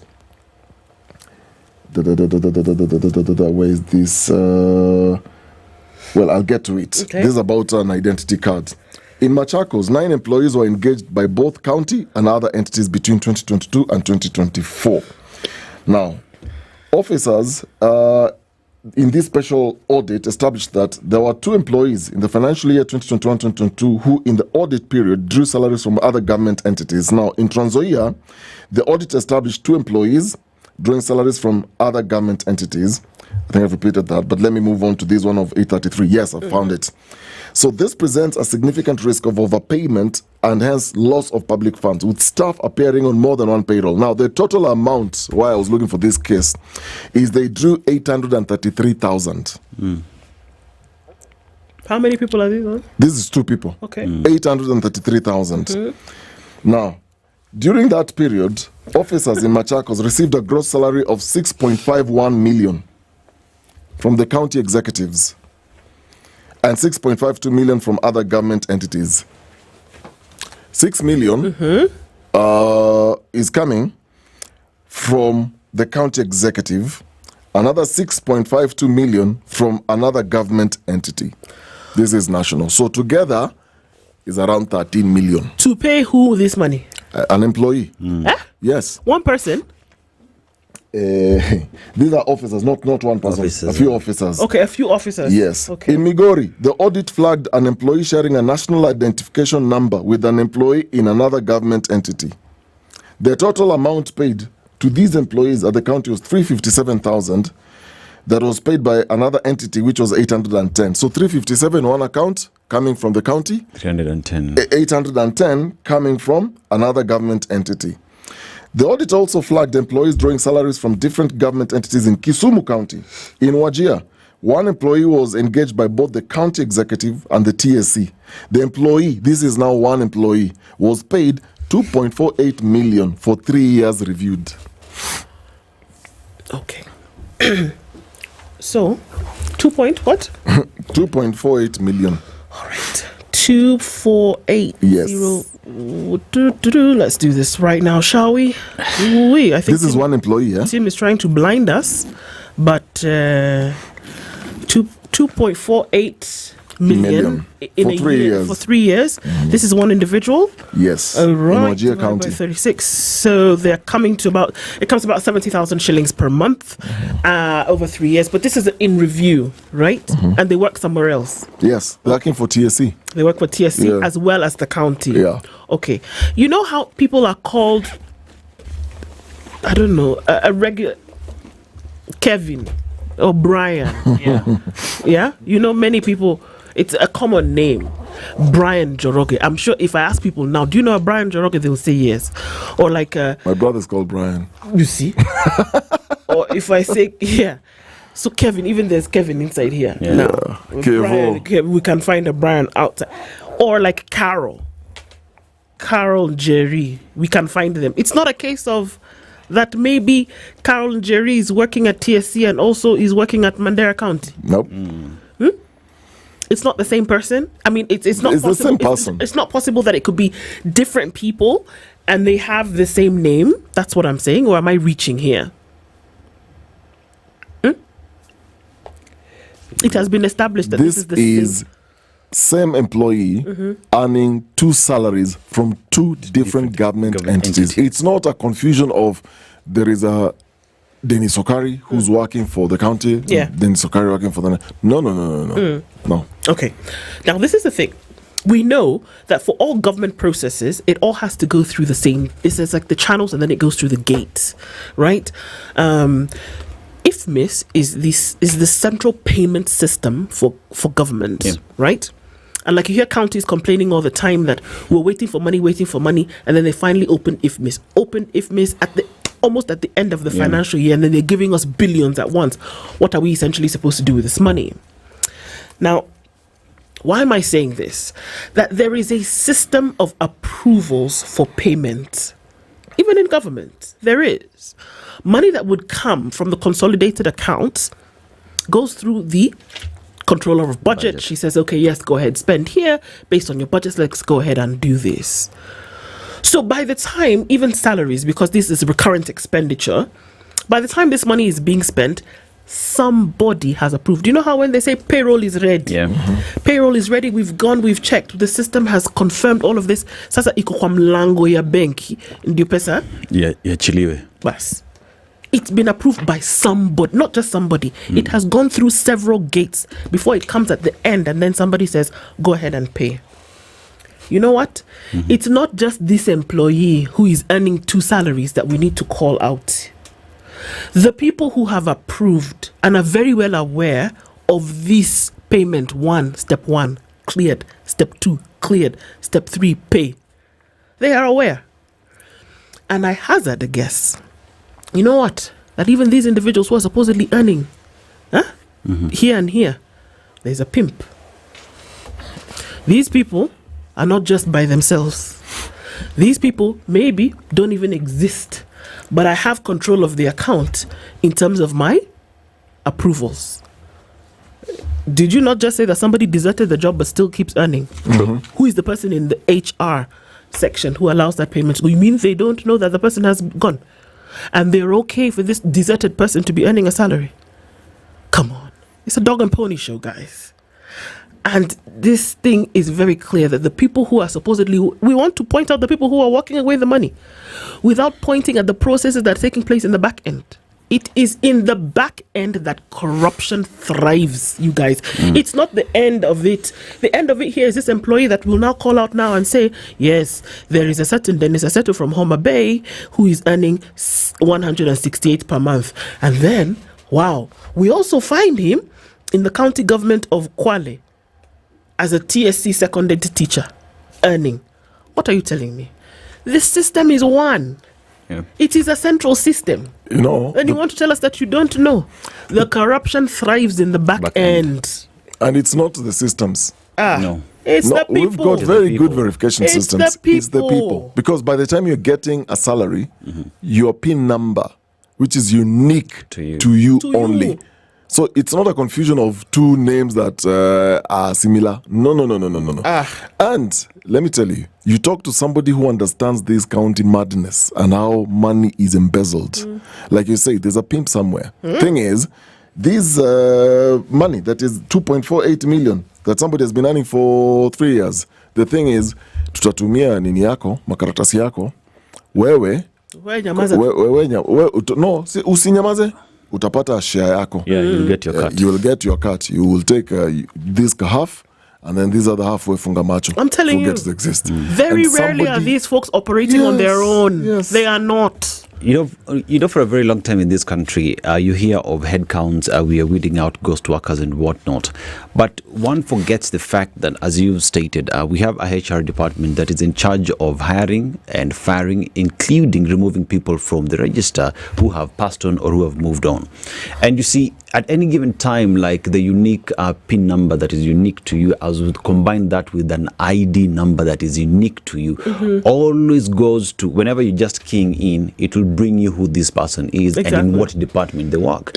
So it can't be that in IFMIS, where all this information is in, you find that one individual is sharing an ID with another individual. One person is drawing salaries from two different jobs, and you want to tell me that the IT guys at the back end, the people who oversee this, the approvals that are done by the HR and everyone else in these specific departments do not know. It is a question of nitakupatia 160k, 60k ni yako, 100 ni yangu. And that is how these people have been operating. So if somebody dies, let's just assume somebody has died. Yeah. How does this same person continue earning a salary? Thank you. How do they withdraw that money from their account? Yes. Who is withdrawing this money from this account? Dead men talk, I'm telling you. You've heard that phrase before? Yeah, they do. You tell me, you work in an office, right? Even though we're looking at the government employee system as the largest employer in the country, we get it. But in a particular space, there is a manageable number of people. If it wasn't manageable, we would not have these HR systems in place, isn't it? Yeah. Don't you know the people you work with? If somebody dies in your office, people will even go and attend the funeral and say, this person is... True. You mean to tell me that the people who are in charge of human resources in that particular department did not know that Mtuflani, no, not Mtuflani, not the one who is on the chat. On the chat. Sorry. Someone. You mean you wouldn't know that someone has passed away? And you, finance and HR, unless I'm mad, finance and HR work hand in hand. Because you know who we are paying this month, you know all these emoluments and how everybody is being sorted out. You are very much aware of how this is happening. So then you want to tell me that you are not aware. So then you will just be as shocked as us when you see this report from the Controller of Budget or Auditor General, and then you say, Trans Nzoia, but that's my county. I'm the one who was preparing the payroll. Allah, you mean two people were being paid? Then you also want to join and be surprised like the rest of us. Give me a break. On a Monday, the 1st of September. Give me a break. There's even a formal process when somebody dies. Yeah. Let's even argue that they didn't report. Yeah. But you just don't die like that. There's a government... You are actually... There's documents that are submitted. Okay? There are documents that are submitted that you are dead. You just don't die and just get buried like that. And it doesn't. So somebody has access to a bank account, and money is still moving into an account of somebody who's dead. Every month. And even you people you didn't see. Sorry, but I will repeat it. Corruption starts and thrives in the back end. It is not the front face that we see. It's not this employee at the end of the day who, for all intents and purposes, probably doesn't even exist. Somebody who write the cow Nyabura. Why am I using people's names that are because on socials today? Not true. I'm just giving an example. Right? Why would I use that? Why would I say I can even use this person and put them here? That's because, like you said, somebody's having a conversation with somebody, and like you said, it's 160k. Where kuja 60,000 ni yako, wewe endelea tu na kazi yako huko Trans Nzoia. Sisi tuko hapo Nairobi tukiendelea. That's what we are doing. True. So we're going to share that money, and you know very well what's happening. Mimi nitaweka kwa payroll, and then we'll go. And you know what is even more painful? You see this report that we're here making noise about. Hii siku itaisha, and it will be as though nothing has happened. That Trans Nzoia, that Kwale, that Mandera, that all these other places that you've mentioned were never even mentioned. And in story too. So when the back end corruption is happening, they know that these conversations will be had. People will condemn them. People will be shocked, surprised, and flabberwhelmed and overgasted. And then they will just go back to business as usual. Because don't even think for a minute, Mr. Okari, that these numbers that you talk about, this guy who was earning 162,000 and had deserted the county of Kwale, don't think for a minute that next month that they will not earn again, even after you've made noise today, September. And you see, if you go to page 2 of the Daily Nation now, the admission by authorities that rogue hospitals tried to steal 10.6 billion shillings from the Social Health Authority has revived the past scandals involving fraudulent payments to ghost workers, schools and health facilities. Now, a review of the report by the Auditor General and Controller of Budget has revealed how billions of shillings continue to be looted through salaries for non-existent workers, especially in the counties, capitation funds wired to non-existent schools and reimbursement to take fake hospitals. Now, despite financial safeguards imposed by the Public Finance Management Act, Public Audit Act and National Treasury, among others, the theft of public funds continues. The latest scandal has led to sanctions against over 1,000 hospitals involved in the fraud. So it's people taking advantage of institutions, taking advantage of learners, taking advantage of patients, and all these, it's in the back end where, because if you talk about a hospital, there's a registration of a hospital that is done. There are approvals that are done by KMPDC. There are stuff that are put there by the government. The government as well issues licenses for people to operate. So the same government in the back end has said, Ndu Okoh, I will use you. Ndu Okoh is a doctor in Nyandiwa Hospital. Use Nyandiwa because it's been stated. Nyandiwa Hospital. She is a general practitioner. Now, Dennis Okari is sick and has registered in SHA. Went to Nyandiwa Hospital, spent 20,000 shillings and needs to be paid. Dennis Okari, with his unique registration number, gets the money and was treated by Ndu Okoh, who does not exist, but still registered to Nyandiwa Hospital that ostensibly did what? Moved hospitals, moved locations, and now needs 10 million shillings to cover Dennis Aseto and Dennis Okari and Evelyn, who are sick but do not exist. Oy. And you know what? The sad thing? You see these ones that we're making noise about? It's nothing compared to what's going on. It's a drop in the ocean. Absolutely. These are the ones that are reported. These are the ones that we hear about. These are examples that are given. And then you want to tell me that resources are not available to get things done? I'm sorry. Nah. Tell somebody else. I think we need a Noah experience. You know where we are right now? Yeah. I think it almost feels like how God felt when he looked at humanity, when he says he regretted in his heart why he created man, because he was wicked and evil, and his heart was continually evil. It's actually in the Bible. Yeah. Then he looked for a man and he said, you know what? I want you to build yourself an ark. You and your family, get in there. Because what I'm about to do, the wickedness and the evil that I can see from heaven, this one is not a question of get this person to repent, they turn around and turn back from their ways. No, this one is flood them. Then have just something new come up. Because the level of corruption that has gone from county offices to using ghosts to loot public coffers. Yeah. You realize there's so much money in this country. 6.5 billion amount in Kenya shillings that counties paid in salaries and emoluments for workers through manual payrolls. In this day and age. These are manual payrolls, Ile ni register. You know, remember this time I said we are running. Yeah. Sometimes it feels like we're running this country on a Word document. Is number one, we need to pay this person. Manual, where kuja usign. Ni kama unapatiwa, what is it called? This the small monies you get in the office as your the allowance. Not allowance. What is the name? I know what petty cash. Petty cash. It's like hii ni kama petty cash. 6.5 billion. Inapeanwa kama petty cash. Yeah. Like kuja weka signature hapa na bairo. Unaweka signature, then move. Somebody next, move. In this day and age. Then we talk about fighting corruption. We really, it's so difficult that if Dennis Okari is not in today, I will sign for him. Atatumiwa pesa yake.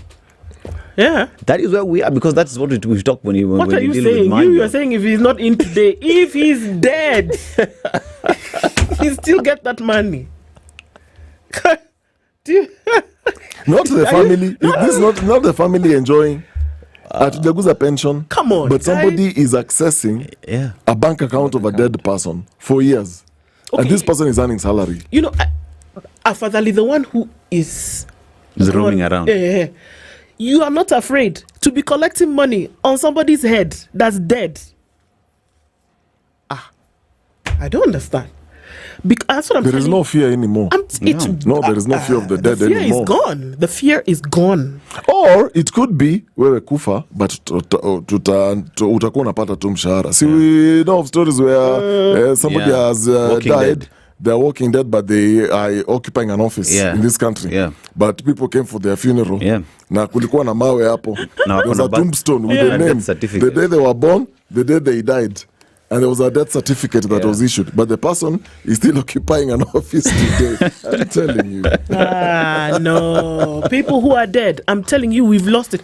And if we don't go back, I keep saying, point back at what value system you actually imbibe, or that you actually caught. What is our value? What value systems do we have? That in this same country, dead people can be collecting money. I'm not going to say it like that. That you can be apportioning money to dead people and taking it for yourself. And there are children. There are children in this country who vaccinations they cannot get. There are children in this country who are going to school. They cannot afford an education and we cannot pay for them. We are still dilly-dallying with whether we will send 7,000. That there are people who go to hospital and they die at the front door because you didn't provide the money. Come on. Or that there are people who leave the country and you said that you were going to provide the UHC for them. You can't. And you know what? Let's just be honest. These things that we are talking about, they did not start in 2022. No. They did not start in 2022 when William Ruto became president. They started before that. The degradation and the pure rot that has gone into the value system did not start in 2022. It started a long time ago. And that is why, to a certain extent, I agree. If you don't burn down the thing and start from scratch, you will not get anywhere. Leave alone all this long story that we're talking about economic development and making it up a few more numbers on that guy who is always sad is called what? Moody. Making it on the Moody scale so that the world can look at you and say that you're wonderful. We are very far from there. As nations, we are very, very far from there. If you can remove food from a child's mouth, because that is what we are doing. Yeah. If you can remove food from a child's mouth, is it development you're talking about? Is it globalization that you want to reach development on the global scale that you're talking about? You're taking food from a child's mouth. You're essentially ensuring death of sick people who should go to hospital. And the one that you're interested in is raising your salary even after and taking money on a dead man. Yeah. We have a very long way to go. You know, the thing is, when we started devolution, there's that phrase that we also devolved corruption. It almost looks like a replica where whatever it is that was happening in the national government, if you want to go back to where these things started, it started even before devolution. Yeah.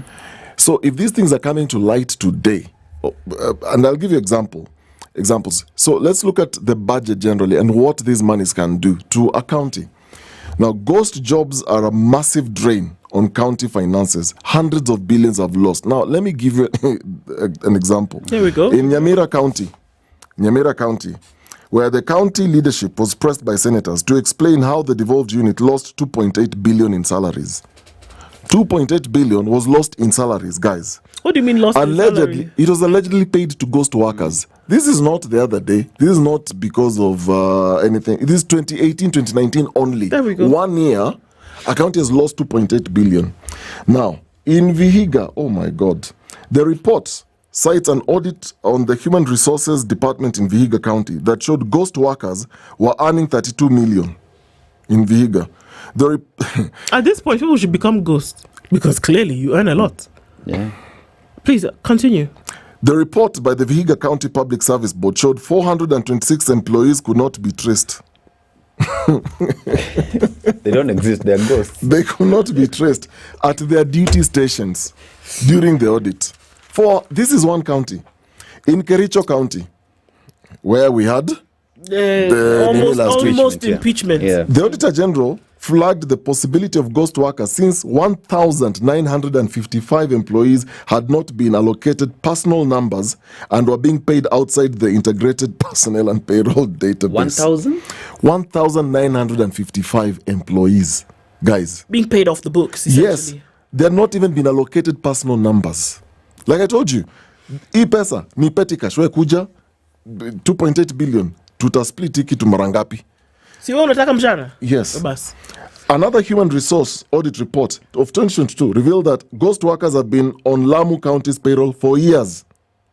So a review of the county government's budget implementation report for the first 9 months of 2024-2025 financial year before Parliament revealed that 22 of the 47 devolved units spent 6.5 billion on workers outside the payroll.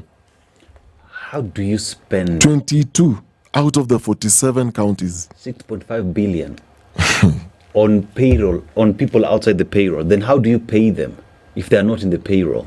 It's a manual payroll.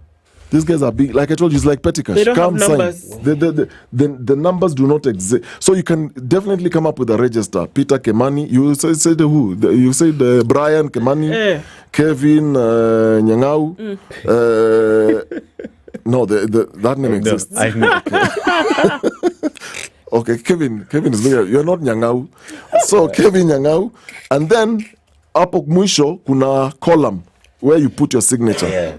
This is what's happening in 22 of the 47 devolved units. And then you say, it's people are rigid to system. No, people don't want these things to come or these things to work. Yeah. That's the whole point.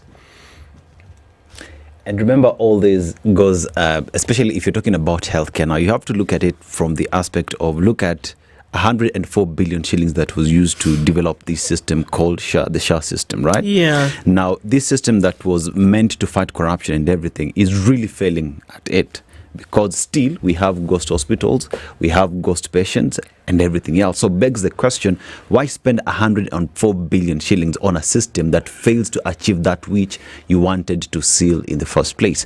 So you look at 104 billion shillings, imepotea, then come to all these other billions that follow the 104 billion. So we're talking to how much more hundreds of billions that keep on getting lost in the health sector alone. Oh, Dennis, you actually believe that 104 billion shillings was spent to develop the system? That's so cute. Oh, wow. You actually believe that? Oh, wow. Okay. You still have some kind of hope in you, man. I mean, I think it's just... I think it's great that you actually think that. Well, it's from you, you spend 104 billion, you know, so yeah. That it actually happened. That was also flagged by the Auditor General again. Indeed. Yes. These are some of the things that we are looking at, guys, and we're going to have this conversation with you in just a minute.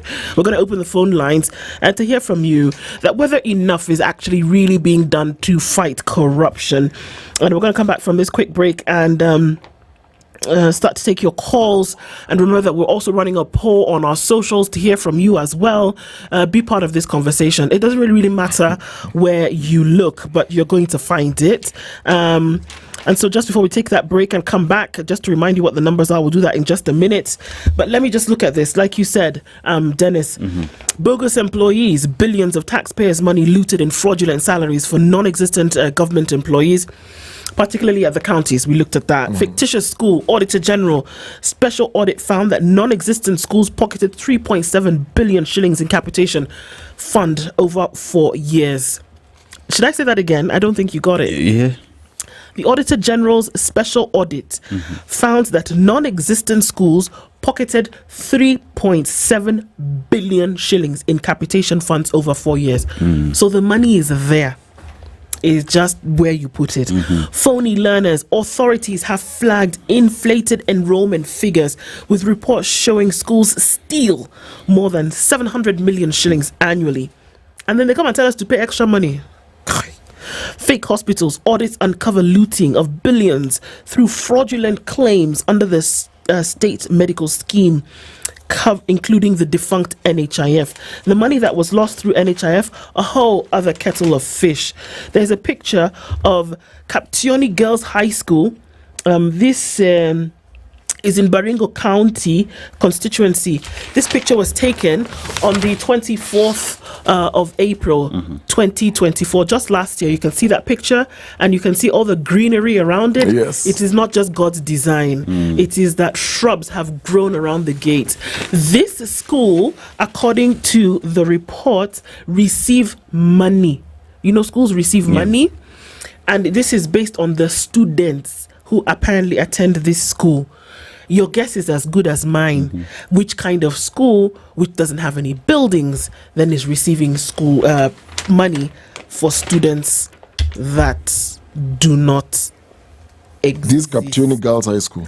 Yes, this Kaptioni Girls High School, unless you want to tell me that during the day they moonlight as shrubs and then at night they turn into students. Maybe they are ghosts. The shrubs are manifestations of the ghosts. Yeah. Honestly, I'm saying they're 20 students. Honestly, it looks Maybe like a botanical that's why I showed garden. you people the picture.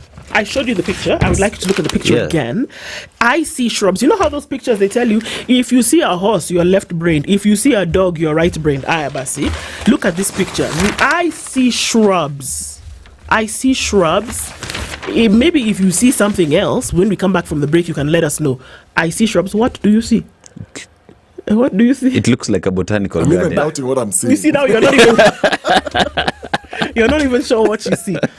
I see shrubs. Maybe you can let us know what it is that you see when we come back from this particular break. All right, it's 7:45. We'll take your calls when we come back from this in just a minute. 0732014001. I beg your pardon. 073201. EVE, you got that number crooked. Let's just take a break and we'll come back and we'll look at that. Tell me what you see in that picture. Are you left-brained or right-brained or corruption-free?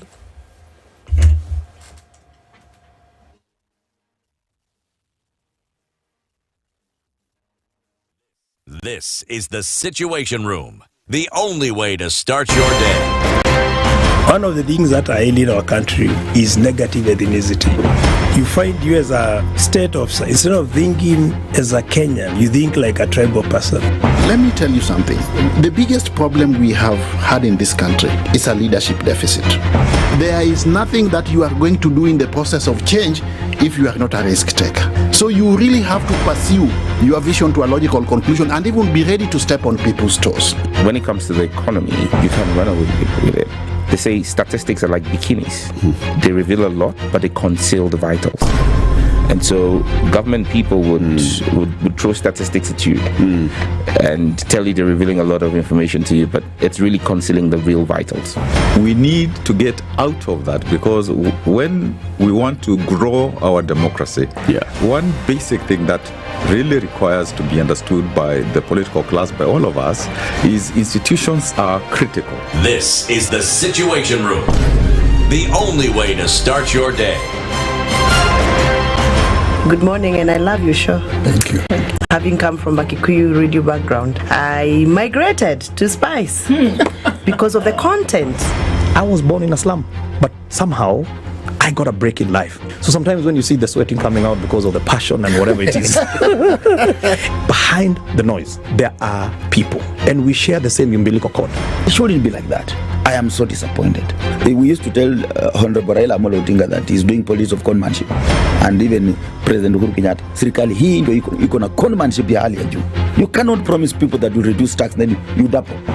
In politics, there is the issue of trust. For you to turn around and then stab the same people who gave you that trust, there is no other level of dishonesty. Imabo, utaona dunia tu. The Situation Room, Kenya's biggest conversation.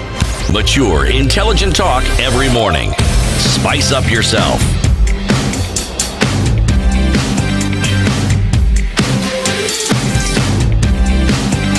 Mornings.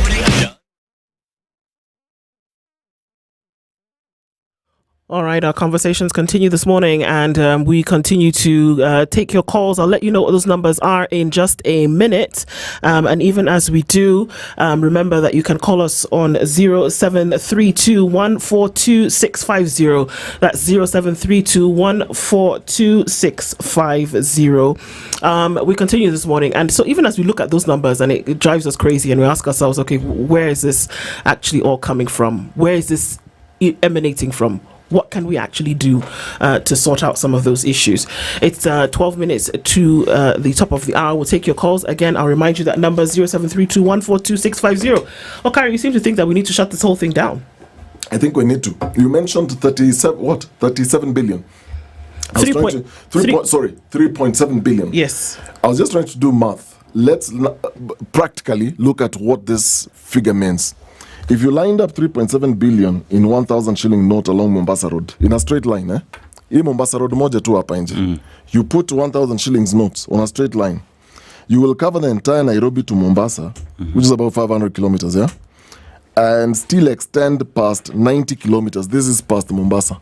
Yeah. That's how much 3.7 billion shillings looks like. So that would be Mombasa towards Kilifi. Yes, towards Kilifi. The whole of the entire Nairobi. The whole entire Mombasa Road. You put 1,000 lined up, 1,000 notes, all the way mpaka Kilifi from Nairobi. That's 3.7 billion. That's how it looks like. That's what 3.7 billion looks like. Yes. Ridiculous. And this is actually the money and more that is being looked for to complete. Remember that the money that you owe, if that kind of money was going towards capitation, you would sort out capitation year on year. That was needed, and you wouldn't have to be delayed in terms of those payments. We're taking your calls for the next 10 minutes, folks, this morning. Talk to us. Hello, good morning. Amos calling in from Nairobi. Hello, good morning.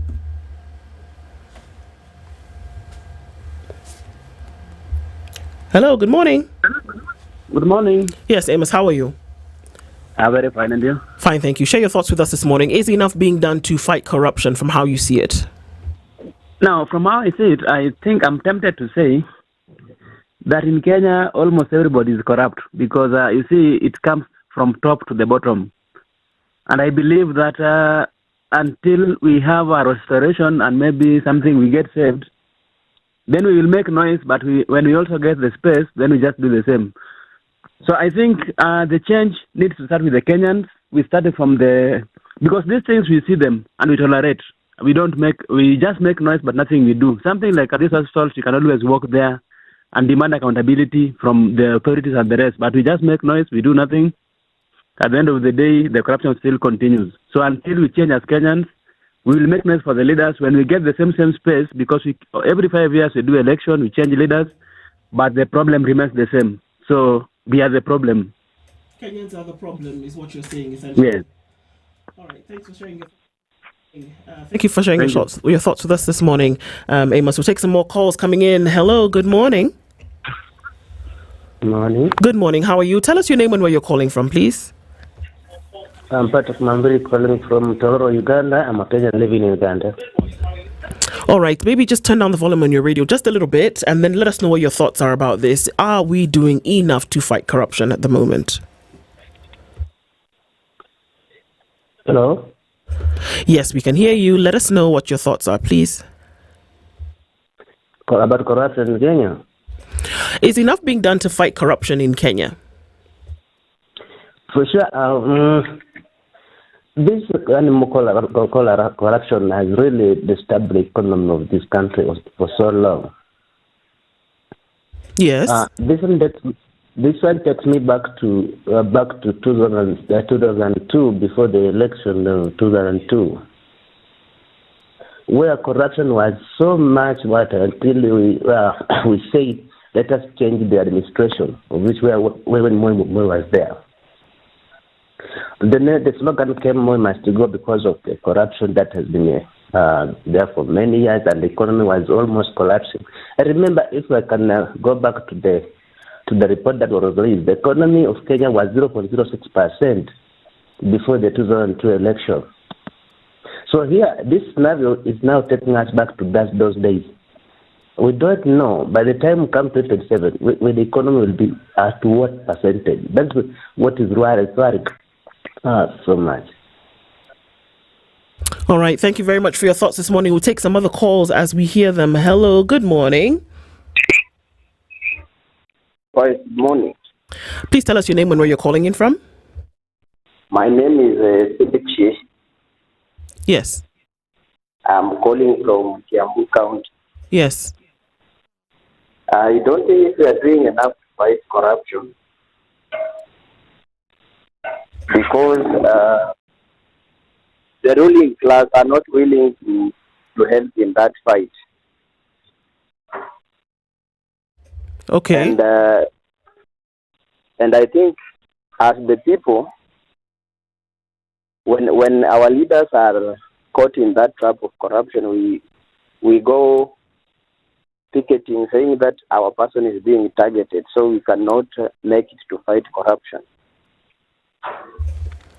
Okay. And even us as Kenyans, there was a time I was a chairman of a school, and when the capitation is sent, the people in the board want to maybe share some of the money, and you find that it becomes very difficult fighting corruption. Yeah, that's my take. Thank you. Thank you very much for your thoughts this morning. We'll take a couple other calls that are coming in, and at this point, then we hear from. Hello. Good morning. Hello. Good morning. Please tell us your name and where you're calling in from. My name is Dehe, and I'd like to contribute on the Auditor General's report. Okay, please. Let's hear your thoughts. According to the report, so much money has been looted by public officers.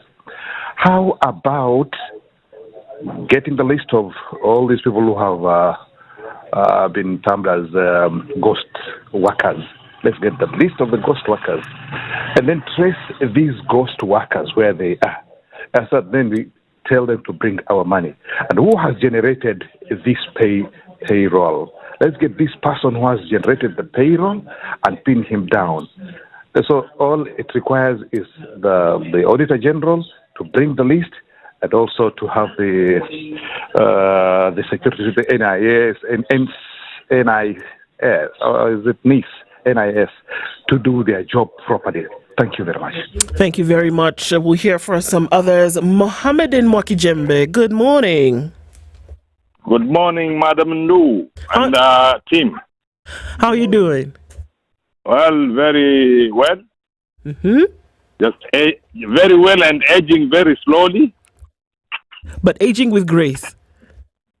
With grace. I thank God. Alhamdulillah. Alhamdulillah. Tell us, what do you think? I've been singing this song for the longest time possible. Even the last time my friend Titi Muga mentioned my name and talked about issue to do with moral values. Mm-hmm. Every now and then, whenever I call, it's to do with moral values. Yeah. Now I've been hearing that we Kenyans are all corrupt, from top to down and from down to top, across board. Yeah. And someone said whenever we get that space, we always involve and make use of it. So the only way out is to do with moral values.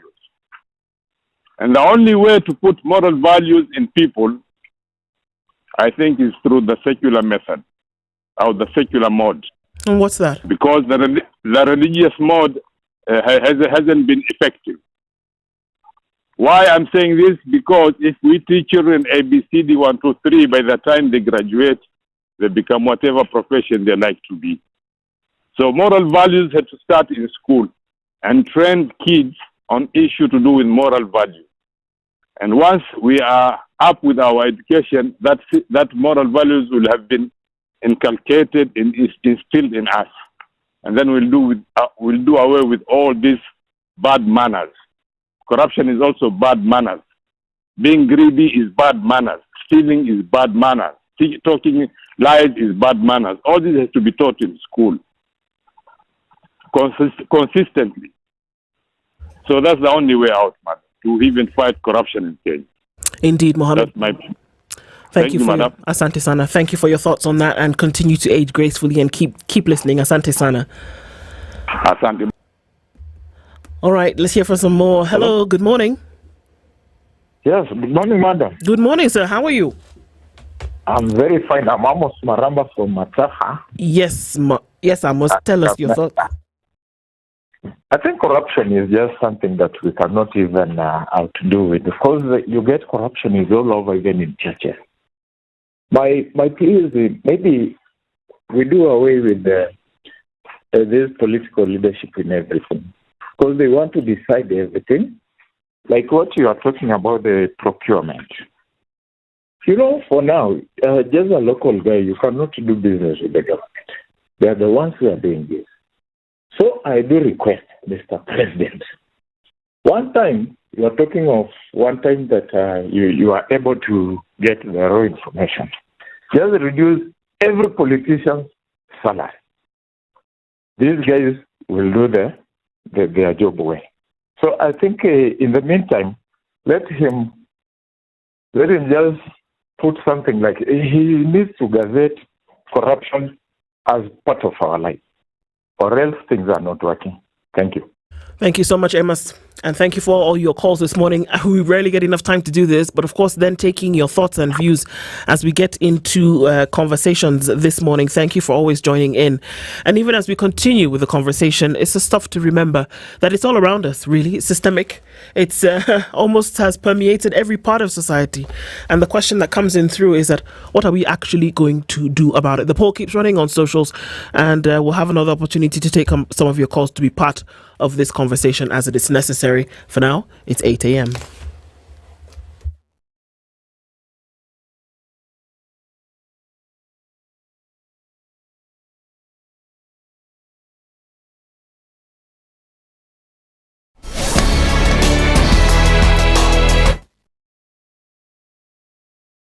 Good morning, this is the News Wire. I'm Leah Ubaga. The Ethics and Anti-Corruption Commission has summoned Bomet Governor Hilary Barchok and former Bungoma Governor Wycliffe Wangamati over corruption-related allegations. EACC CEO Abdi Mohamud said the two, together with several associates and company directors linked to their cases, should present themselves at the Integrity Center in Nairobi today at 8 a.m. That's any time from now, for processing ahead of arraignment in court. He confirmed that the prosecutions form a part of its ongoing efforts to combat graft and enforce accountability in county governments. Governor Barchok and Evan Skipkoech, director of Chemasas Construction Limited, are facing allegations of conflict of interest in procurement dealings at the county government of Bomet. Likewise, in Bungoma, Wangamati and his officials were accused of embezzling over 70 million shillings through tenders. Despite schools reopening for the third term last week, a large percentage of students have yet to report to school, with many families left homeless after Lake Baringo flooded again. 19 schools have reportedly been closed due to flooding, with hotels and farms in Dated and Loruk Primary School and Nasukuru Primary School are among the schools that have been left in ruins as classrooms are flooded, putting students' lives at risk as heapers and crocodiles are seen in the floods. Watoto wetu wadogo wanahangaika sana kuvuka hii bahari. Hii bahari ilipoongezeka, mashimo ikatokesea kwa barabara. Watoto wadogo wa nasari inakuwa shida sana kupita maji. Hii bahari wakati tulifunga shule ilikuwa sawa, haikuwa imeongezeka. Lakini tulipofungua ndio ikawa changamoto. Maji iliongezeka kwa bahari. Maji inajaa kwa bahari. Sasa serikali tafanya nini sasa?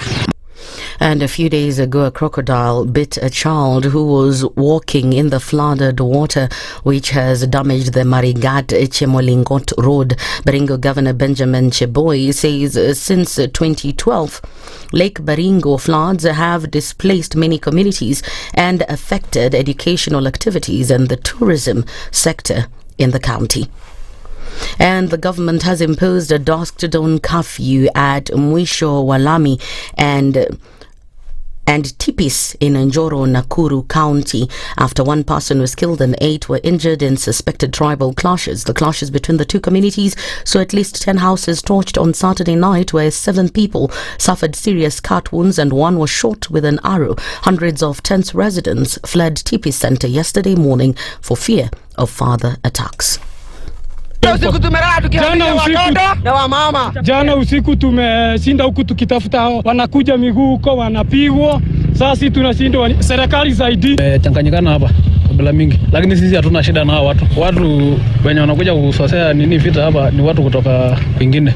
Jana kuna watu wenye wamekuja na mapanga, sio watu wa Tipis na sio watu wa Msholami, hatujui wametoka wapi, na hao ndio wanakuja kukosanisha watu. Sisi tulikuwa tunaomba amani, tuendelee biashara yetu kama kawaida.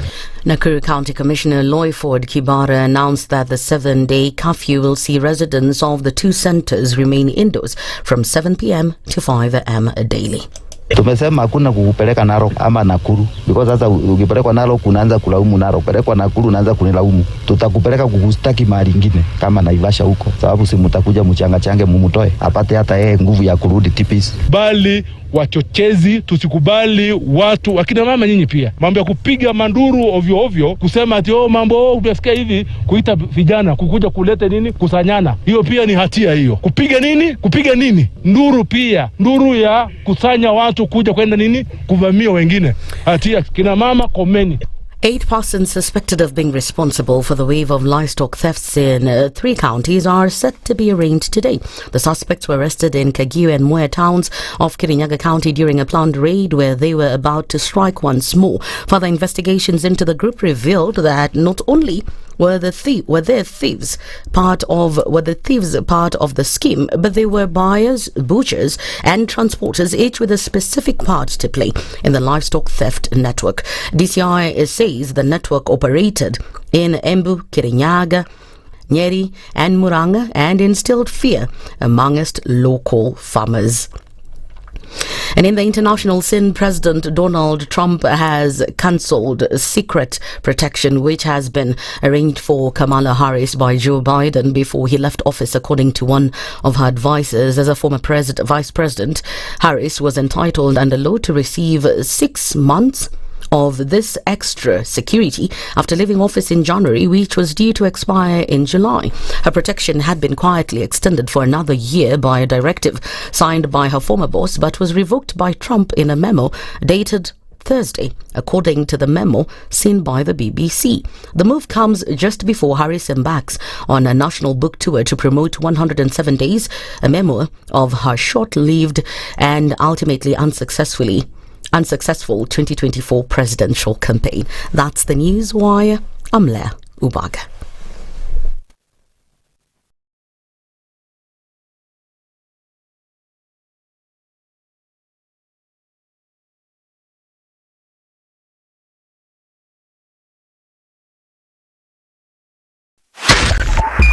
.5 Spice FM, Kisumu.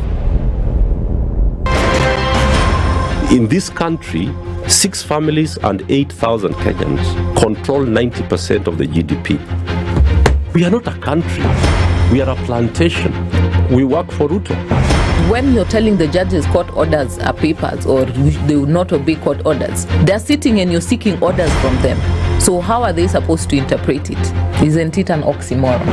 When you see a judiciary that seems to be under some control somewhere, you start questioning. We have very powerful governors, but they don't use their offices to serve the people. If you are not shameful to do what you are doing, why should we protect you? I'm human. Everybody is human. So when you're told, kuja tuongee, I mean, you'd be a fool to say, stagi kuongea. Conversations have to be had, you know? People in leadership should only go into leadership if they are ready and willing to change the lot of the people. The Situation Room, Kenya's biggest conversation. One of the things that are ailing our country is negative ethnicity. You find you as a state officer, instead of thinking as a Kenyan, you think like a tribal person. Let me tell you something. The biggest problem we have had in this country is a leadership deficit. There is nothing that you are going to do in the process of change if you are not a risk taker. So you really have to pursue your vision to a logical conclusion and even be ready to step on people's toes. When it comes to the economy, you can run away with it. They say statistics are like bikinis. They reveal a lot, but they conceal the vitals. And so government people would throw statistics at you and tell you they're revealing a lot of information to you, but it's really concealing the real vitals. We need to get out of that, because when we want to grow our democracy, one basic thing that really requires to be understood by the political class, by all of us, is institutions are critical. This is the Situation Room, the only way to start your day. Mature, intelligent talk every morning. Spice up yourself.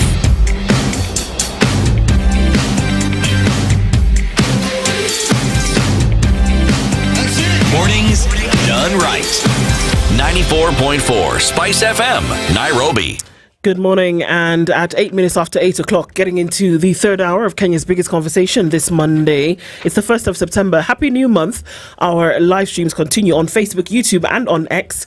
And a warm welcome to our audience on KTN. We continue with conversations this hour. And you want to ask yourself, you're thinking about your university education. You're thinking about going to a different destination. And then you think about, whatever shall I do? Wherever shall I go? Well, Cradle has the answers for you. And it is Africa's largest study abroad platform, whereby you're matched with technology according to your needs, your desires, and your goals. You're matched to the right university in the perfect destination. It's the most diverse collection of universities available to Kenyans under one roof. And you can be in different countries, from the UK to Australia to Germany to Ireland and Canada and many, many more.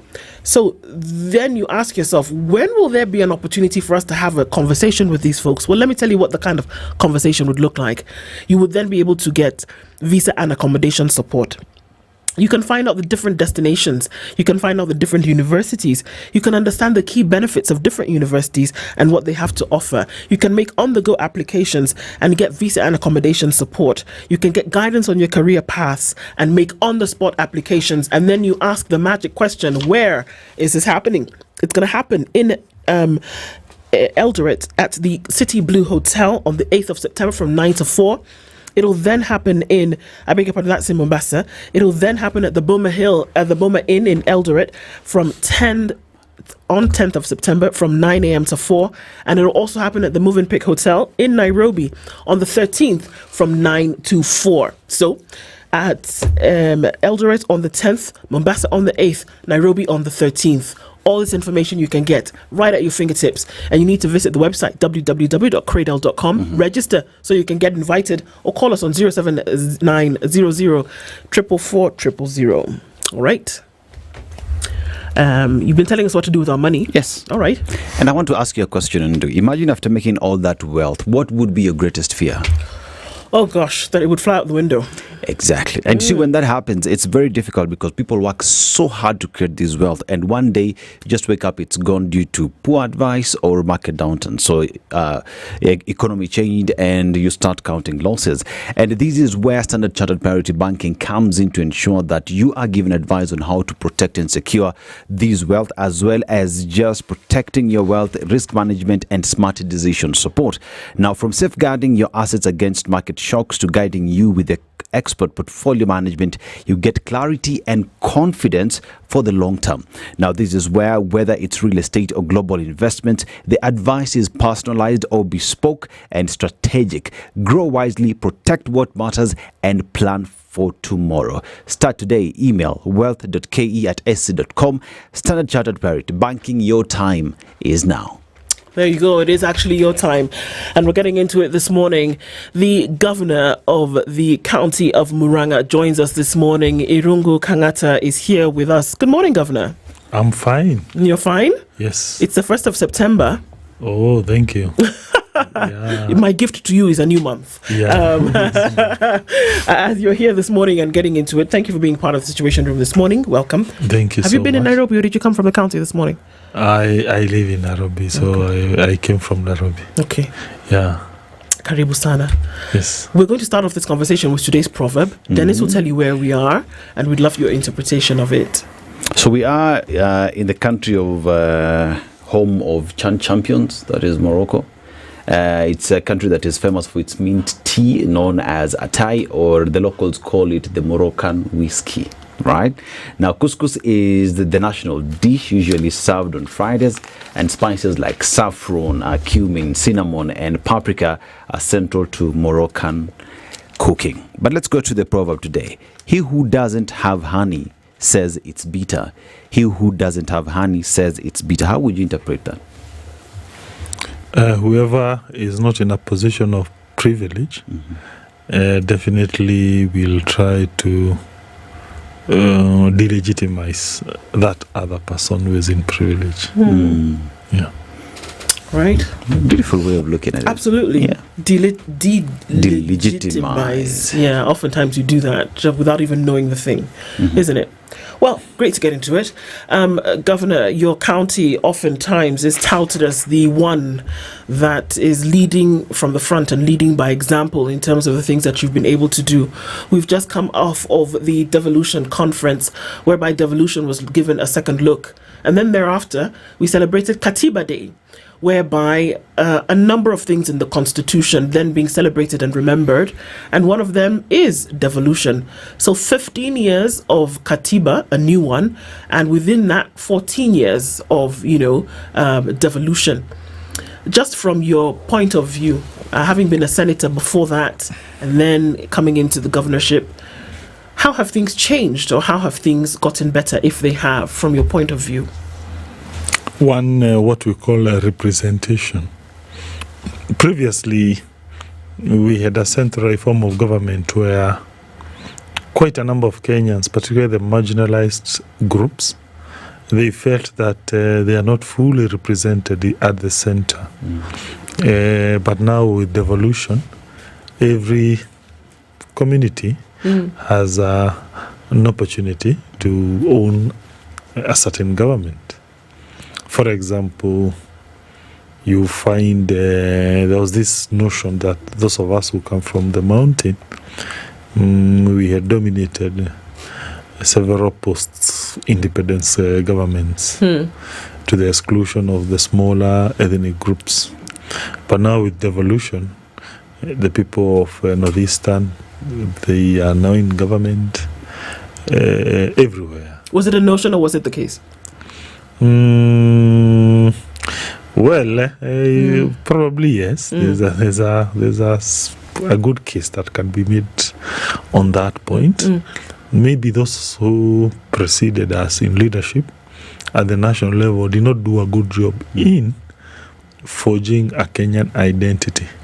So we remained highly ethnicized, and therefore we remained a country with several nations as opposed to one country, one nation. So devolution, to a certain extent, it made everyone feel at least now we have something we can push, and we feel represented as being part of Kenya. So, Governor, we talk about devolution, and one would look at how devolution then gets to work. So here's a question where we talk about the funds that are supposed to be released by the national government to the counties, and most of the time always delays. And one would ask, how has that affected delivery of at the counties due to delays in disbursement of funds as ought to have happened? It means delayed salaries. There are some counties that pay salaries after 2, 3, 4 months. It also means delayed implementation of projects. If you are to build a classroom today, you'll build it after 3 months.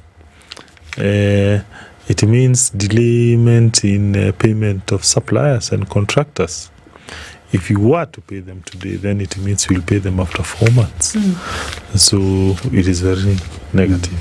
So is it working?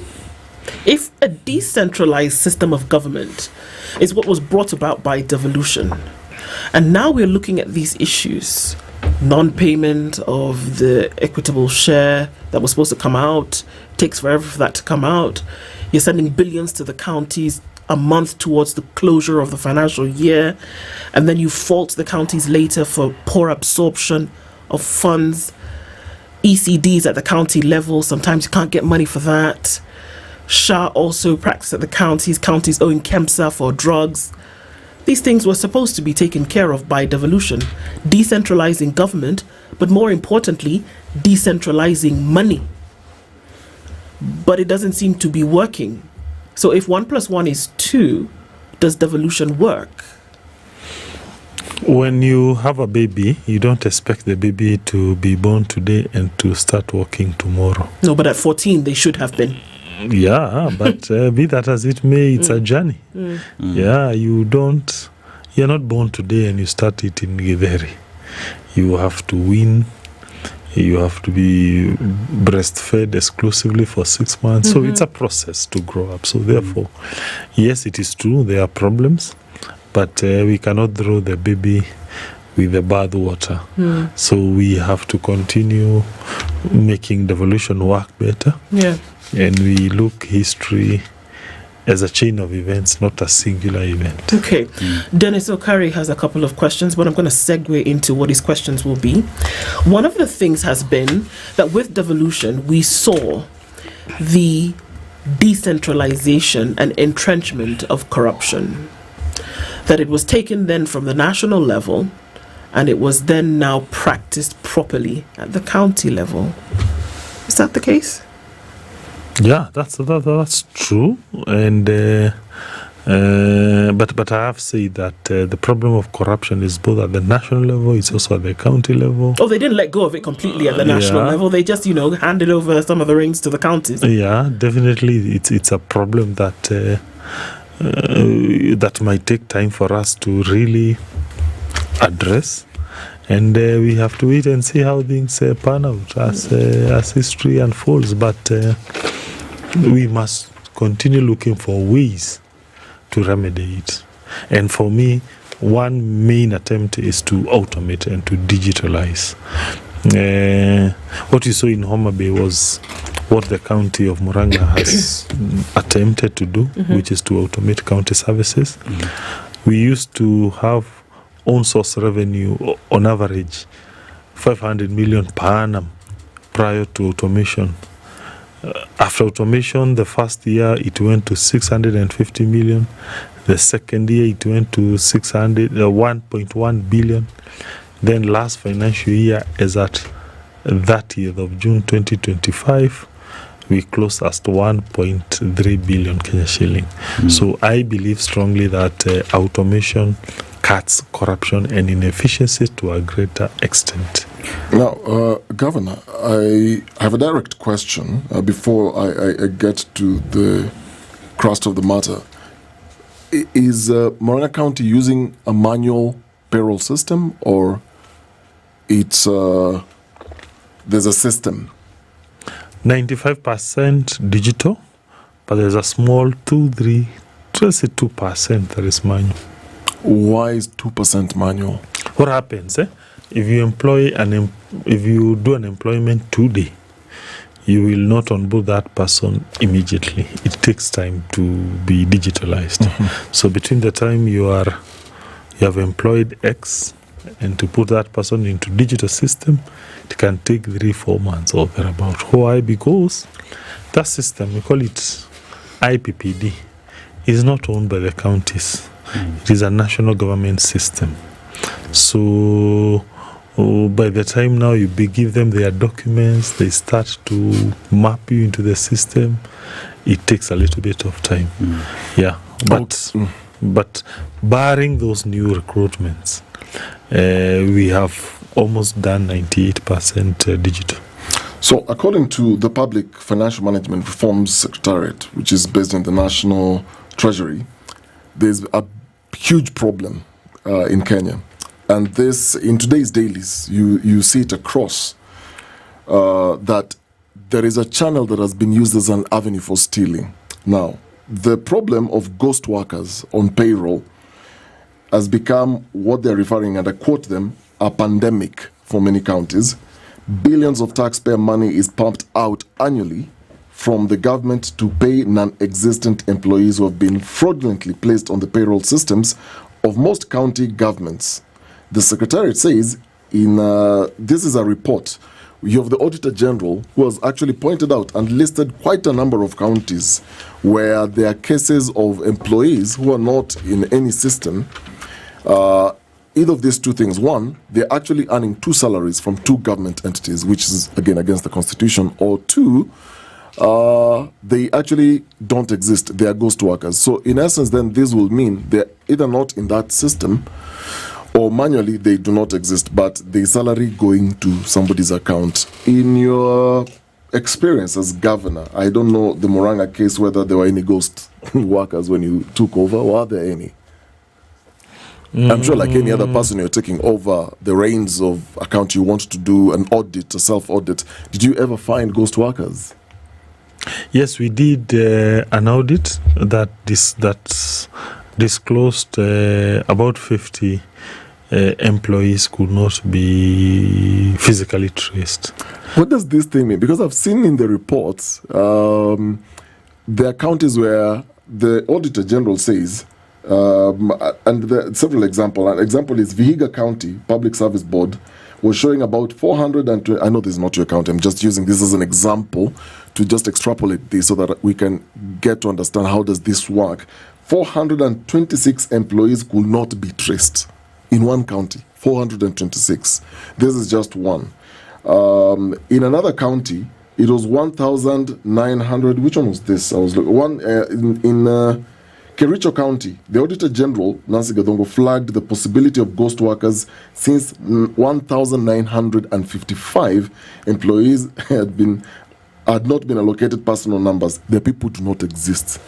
So when you say they could not be traced, these are just names of people with phone numbers, ID numbers, KRAP numbers, or how do those names appear in the county payroll and they can't be traced? Okay, let me talk of the 50 that I found in Murang'a, and also talk about these numbers. Yes. Because there's a story that is not revealed by that report. Okay. One, the 50 could have been people who have died, but as at the time you are collecting data, there was no one had reported. You see, when you die today, by the time HR knows you have died, unless HR was following you at a personal level, there might be a time lag. If that happens in the private sector, you'd imagine in the public sector it may be a little bit more. That's one. Two, there are people who may be sick as at the time you are doing the counting, and of course, truly, there are people who might have gone, but they never reported resignation. So you must understand that context. Sorry, Governor, I just must have some clarification here. If an individual, an employee, does not show up at work on a Monday, would the county government be aware that this person did not come to work for whatever reason and not ask, why were you absent from duty without leave? Would they know? Yes, they ought to know, but definitely the systems of knowing that they are not robust. Definitely. Okay, that's so I could at the county That's level. a possibility. So at the county level, I could get away 4 or 5 days not showing up at work, and the system would not pick it up. They wouldn't know. Not everyone. I'm not saying everyone. Okay. I'm just saying the systems are not as robust as they ought to be. You understand? Because, I'm trying to understand why an individual would die. This is not even sickness. This is not on leave because they took a vacation. An individual would die, pass away, no longer live. And this is not just one cycle. This is up to, and as an example that's being given, this is up to 8 payment cycles. That individual is dead, supposedly, and they're still drawing posthumously a salary.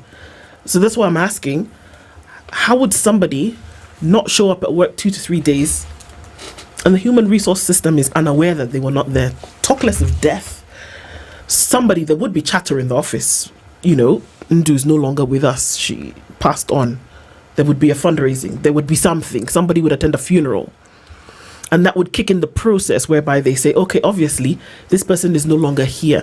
We even chartered a bus to go to their village for the funeral, as often happens in public offices. Yes, so of course. Okay. This happens. So how would they not follow the other due processes of removing this person's information from the system? What happens? There has to be a supervisor. That supervisor has to report to another supervisor, who will then escalate that to the HR every month. Surely it's a 5-minute conversation. Every month, there are returns that HR department picks from various departments as to the people who are working, as to the people who are not working. Yeah. And definitely, if I say that system is robust, I'll be lying. So you can easily get into that, where 1 or 2 people are not being picked up by the system.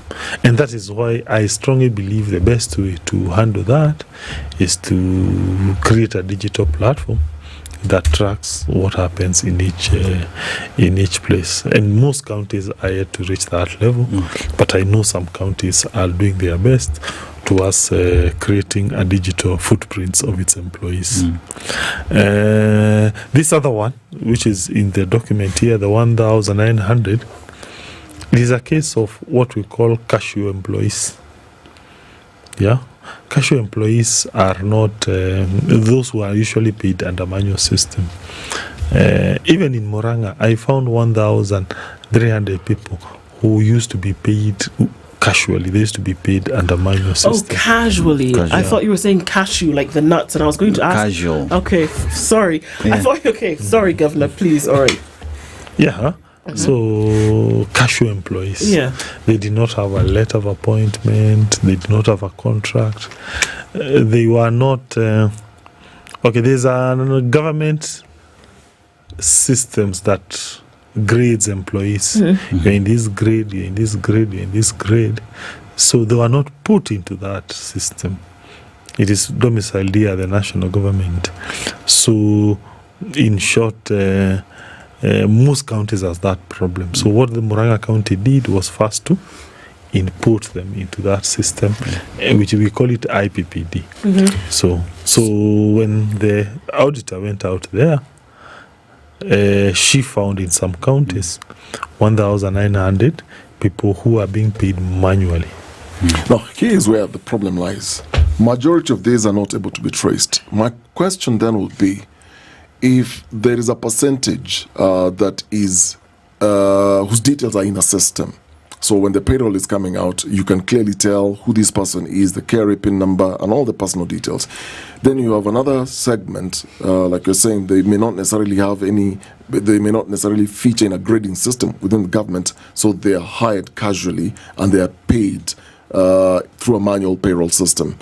Is there a way of verifying, for example, in the case that you found, you have over 1,000 people. This is a list of people who are actually doing some work for the county and they're receiving money. Is there a way of knowing whether they're actually real people, or is it a question where I can say, sorry to use your name, Irungu Kangata will be paid, let's say, 20,000 for maybe sweeping the bus stage or something. Then you have Dennis Aseto, you have this. How are you able to authenticate that these are actually real people and this is money that is being paid to real people who render the real services? Allow me not to speak on behalf of other counties. You see, Murang'a is not in that list. So I may not be able to really speak on their behalf. So let's speak about the case of Murang'a. So you have 1,000 people. So for Murang'a, I think, as I have said, everyone who transited into the digital payroll of the which is here in Nairobi, the IPPD system. So we no longer have that problem. It used to be there, but we no longer have that problem. Everyone was given a contract of 5 years, those who are under casual employment. And that's it. The other program is for internship, which is basically internships. Yeah. So, Governor, you look at the collaboration between the national and county governments with regard to ensuring that the counties get work. So it's a question of let's talk about the ghost hospitals that we continue to witness here, and ghost schools and whatnot. And here is a question where all these schools and hospitals are domiciled in these counties, and one would imagine that since money is disbursed from the national government that would then be used at the counties, that these reports would come up. And conversation is out here saying that both individuals at the national and county governments are working together to fleece the public. Is that the case? And if that's not the case, how are you handling it in Murang'a County in ensuring that hospitals, schools are what are registered and not ghost hospitals, ghost schools? Okay, this issue of registration of hospitals, insofar as payment is concerned, is a national government function. It's a SHA issue, isn't it? And we don't come in. It is them who go do the audit. As we give them the list they want, they onboard private hospitals. And so there is no point where if there is a hospital A in Murang'a County that is being flagged to be ghost, there is no way that the county would come in to flag that and say this hospital does not belong in my county as stated in the register. Upon a request, will definitely help. Yeah, upon either by the public or by the national government, we'll definitely be able to flag this as a ghost. Yeah. So corruption would, say, be happening in your county and the county would not care? You would definitely care. But, if another entity decides to be corrupt, what do we do? It is them. It is them. It's like traffic police who are taking bribes in a county. But they are national government employees. How would you know? And what power would you have to superintend national government officials within their practice of their role? Yeah, same with the schools. Schools are also national government entities. To what extent? We have no way to superintend the primary and secondary school, so that's their role. Yeah.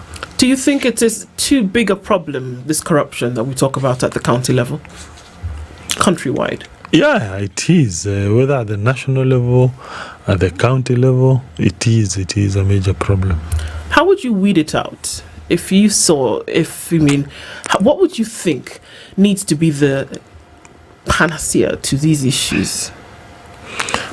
I think there are several interventions that Kenyan society needs to do. Several.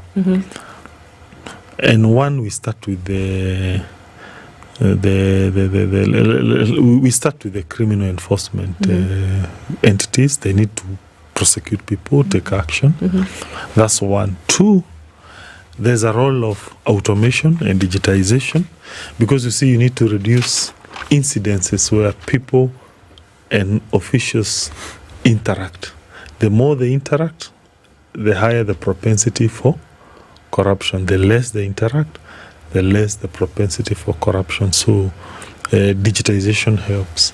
Number three, I also think there's a role of society, particularly how we practice our politics.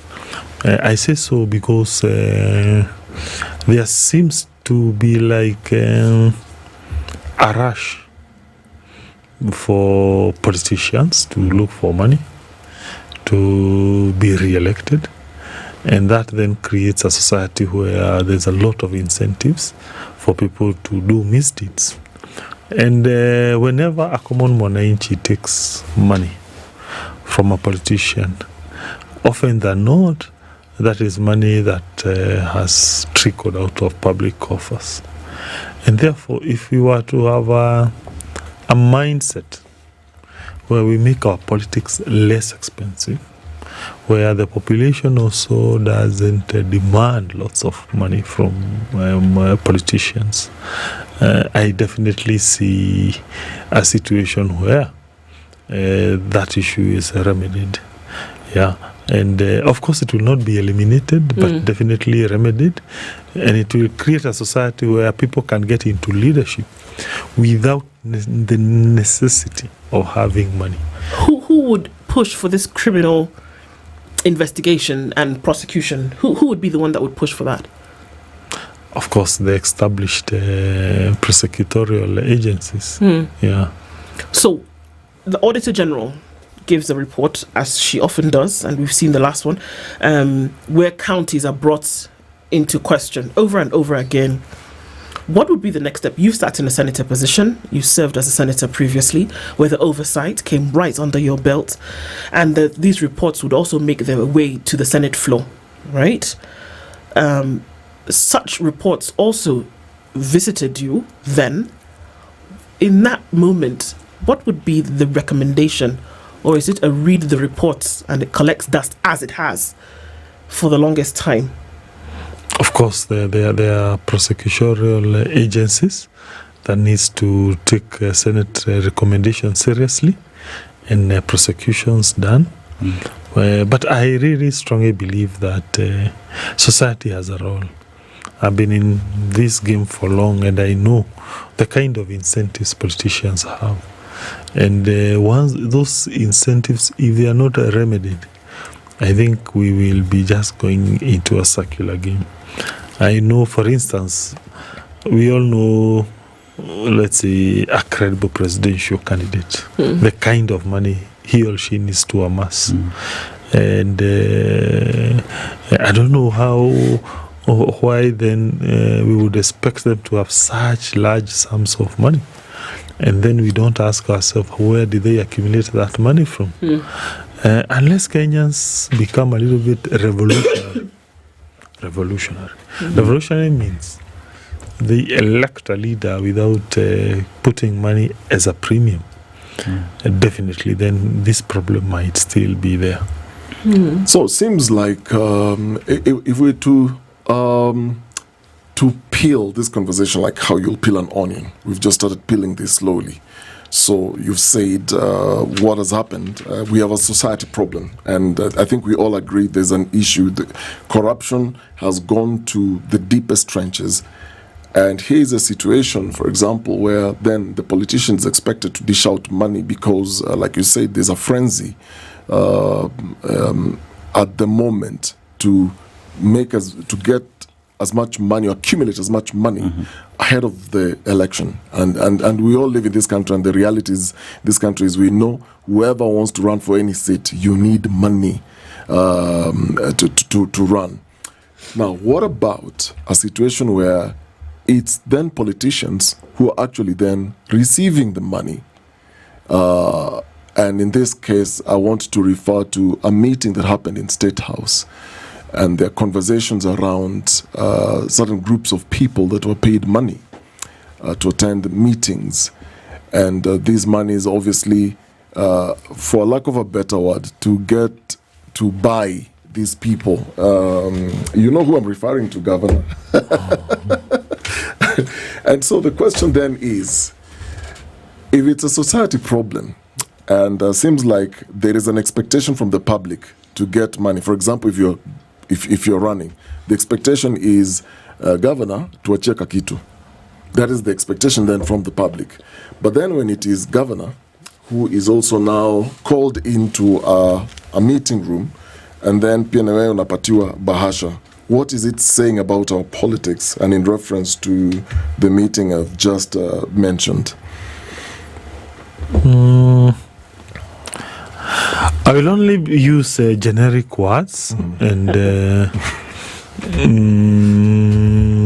refer to two elections, which I don't know whether do you blame politicians for failing to give a better, how do I say, menu of political choices, or do you blame the people? I don't know, who do you blame? Because there's also that element that you have to give credible choices for people not to go that direction. I say so because in 2002, I think that was a fairly revolutionary election. How so? Where one Kenyans united beyond tribes. That was one. Two, I saw an election where money was very de-emphasized. In fact, it was society giving money to politicians, not politicians giving money. Yeah, it was a change election. And indeed, when that government came into power, 2002, 2007, we had an economic boom. Kenya has never grown faster economically than those 5 years. We were growing at a rate of 7% per annum GDP. And if you recall, our revenues used to be 200 billion per annum tax collection. I think that amount went to, it crossed the 1 trillion. I think by the end when Mzee Kibaki was exiting. Yeah. So I'm just trying to argue that Jesus had a point when he said, you cannot plant maize and you expect to reap beans. Right. So when we create a political situation where corruption starts during electioneering, then it goes without saying, we will reap bad leadership. Do you think it's possible to run an election in Kenya or to campaign at the moment without the rampant handouts that we know happen? Or that even in a run-up to elections, for example, what we see happening today, whereby people are wooed to certain areas or wooed in certain areas with monetary figures. We are being told it's empowerment, we're being told it's, whatever the case may be. But do you think it's possible to run an electoral campaign in Kenya today without the monetary, I don't even know if to call it gifting or rewarding that we are seeing already happening right now? Yes, it's possible. How? Well, it's possible. I've seen it in several other positions. Yeah, I've seen it. I know it. Where people are in a revolutionary mood and they don't take anything from you. They want to send a certain political statement. So it happens. I have seen even in other jurisdictions, even for other poorer nations, where people, they just want good leadership. That can happen, and it ought to happen. What is it going to take for that to happen in Kenya? We're in 2025. There are governors who already know that they want to either be governors in the next term, or those who know that their second term is already on the out and maybe they want to be in another position of politics. We find the alignment has already begun. Today we find billions of shillings already going out to people in different parts of the country, which is going to already create the face for what the political temperature will be coming into 2027. And it has permeated every single crevice in the country so far. What do you think it would take in Kenya for that not to be the case, where when you see a politician, you think, okay, what are they going to give me in order for me to even hear them, talk less of vote for them? You, the media, you have a role. Because you shape narratives. Yeah? You educate the public. So if you are to nudge people into policies, if you are to nudge people into ideas, we will definitely be a better country. Just pick any headline randomly and you see how personalized our politics is. It's about X, it's about Y, an individual. It is never about a policy position. What is the policy position of, let's say, UDA or even President Ruth on education or let's say housing? You see, what is the policy position of the DCP or even DP or even Wiper or even whatever party about do they believe in privatization of state enterprises or they do not believe. So if our politics could now turn less personal and more issues, and I see a role in the media towards that shift, we would have a better country. Because currently no one knows the manifestos of various governments. We do not know. And if you were to know, then I can tell you this country would be miles ahead. But Governor, one would say that with everything that is happening in the country, let's take, for instance, the current government. The manifesto is there, the bitter agenda that they used to get into power. And you look at what was promised vis-a-vis what is happening, and there is a direct shift. And you look at the role of politics in fighting corruption, and one would look at it and say, the media will give the agenda and policies, but if the political class is not willing to change, because I remember as we were getting into the 2022 elections, there was talk on campaign financing, but the people who actually fought that were the political class themselves. So then as the media pushes the conversation on anti-corruption and changing the society, how about the political class that is not willing to play ball in it? So what role then does the political class itself play in ensuring that these conversations on policies do not get lost? No, that's okay. If they breach their commitments, you highlight that so that they get kicked out after 5 years. Yeah, they broke promises, if that is the case. So for that is the easier part. For me, the hard part is various people who want to become the president. Do we know their manifesto? Do you know their platforms? Do we highlight their platforms? Okay, even let me just give even an example for governance. Do you know there are counties where children go to school for free in high school? Where every person they have been able to achieve, they pay all school fees for their children. Do you highlight that? Yeah, do you highlight that? Do they ever get an opportunity to come and tell their story? Mandera County. Yeah, Mandera County pays for every child's high school education. So do they ever get an opportunity to say how they have done it? Or do we then devote all our time to highlighting issues of that is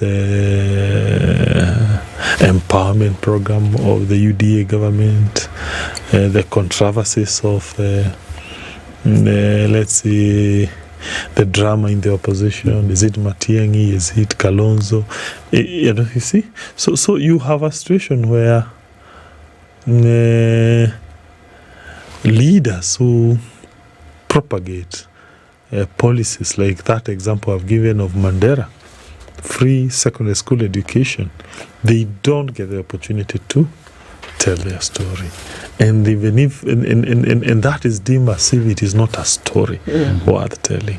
But the coalition building, the politics of what, that becomes the real story. And therefore we continue entrenching politics of personalities, rather politics of issues.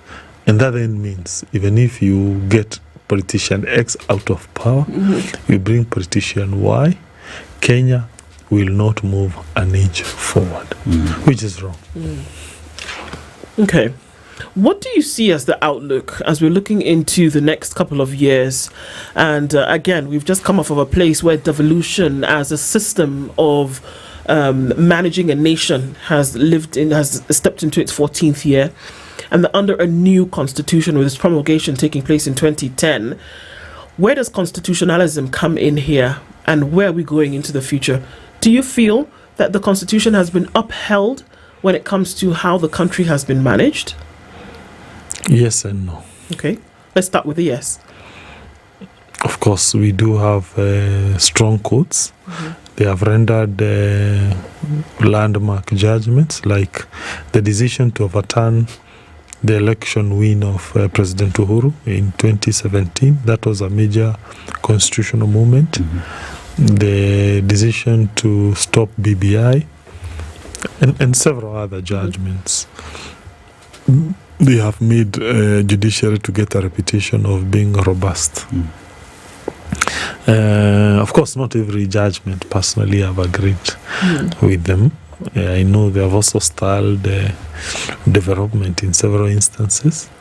But be that as it may, that shows robustness of our constitutional order.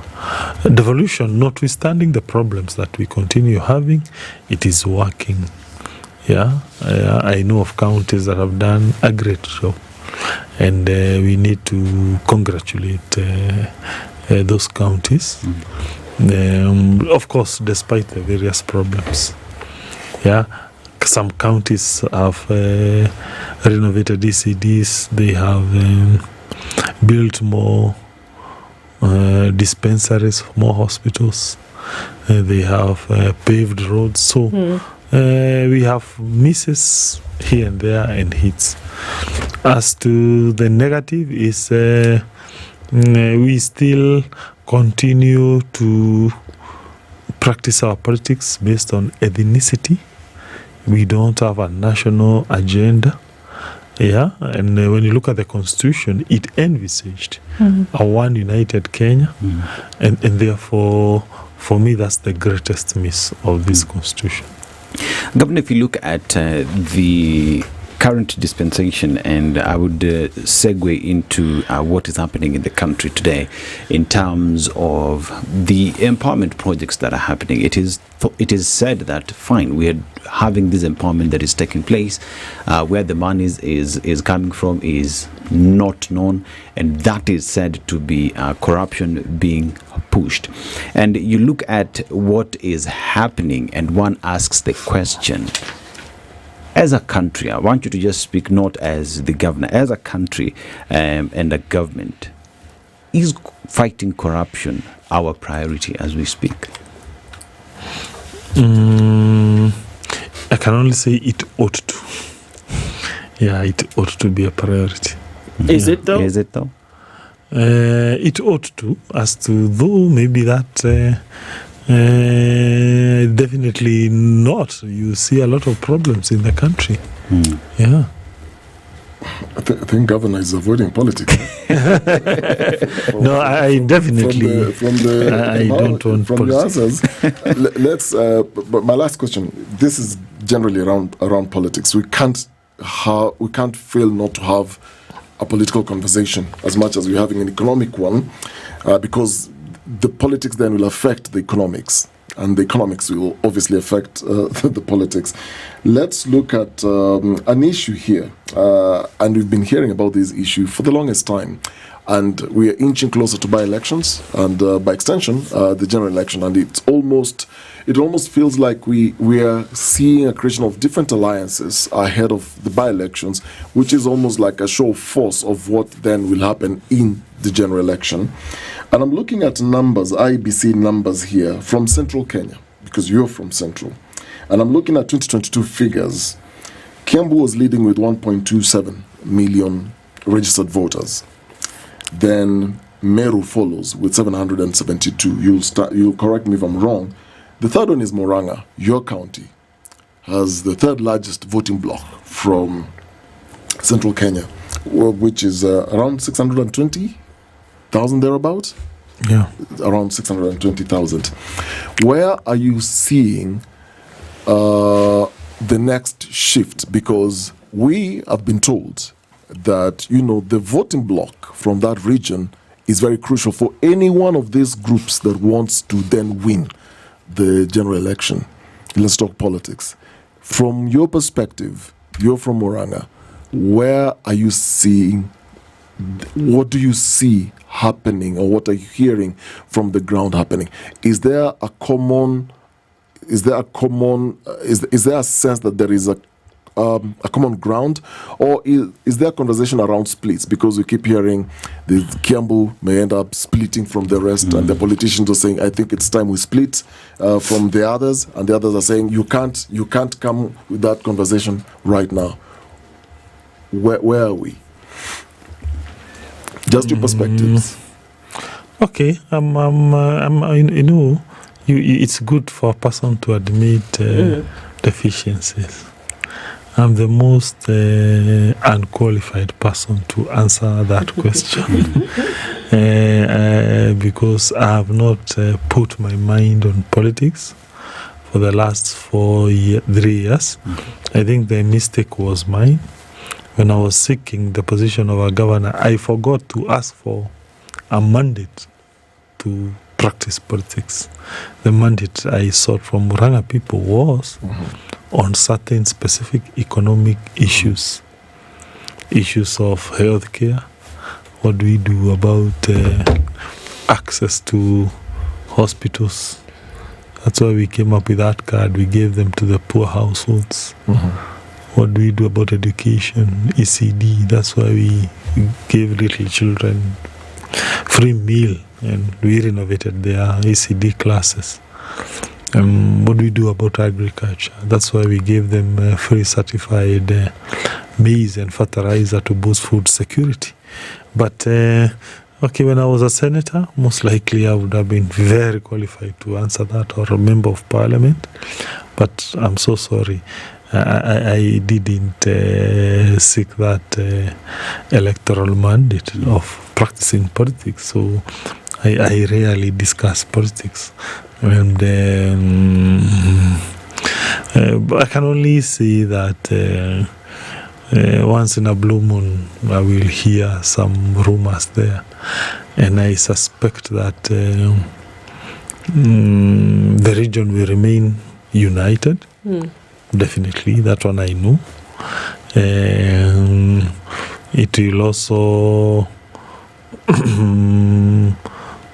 the turnout might be very huge. Yeah, and that's it. Governor, one would ask, remain united in UDA or DCP? You see, now that's politics again. Governor is saying, remain united. Yes, definitely. And that will one. Turn up in large numbers. That one, be assured that. But I'm sure next year there's a period the region next year will be united, and it will turn out in very large numbers. Perhaps there will be a buoyed. Yeah, that one I can hear them talking. Yeah, and the idea of, like now when you talk of Kiambu is 50% Muranga. In fact, it is 90% Muranga, Kiambu. Why? The people who live in Kiambu came to Kiambu in 1910s, and they were from Muranga, all of them.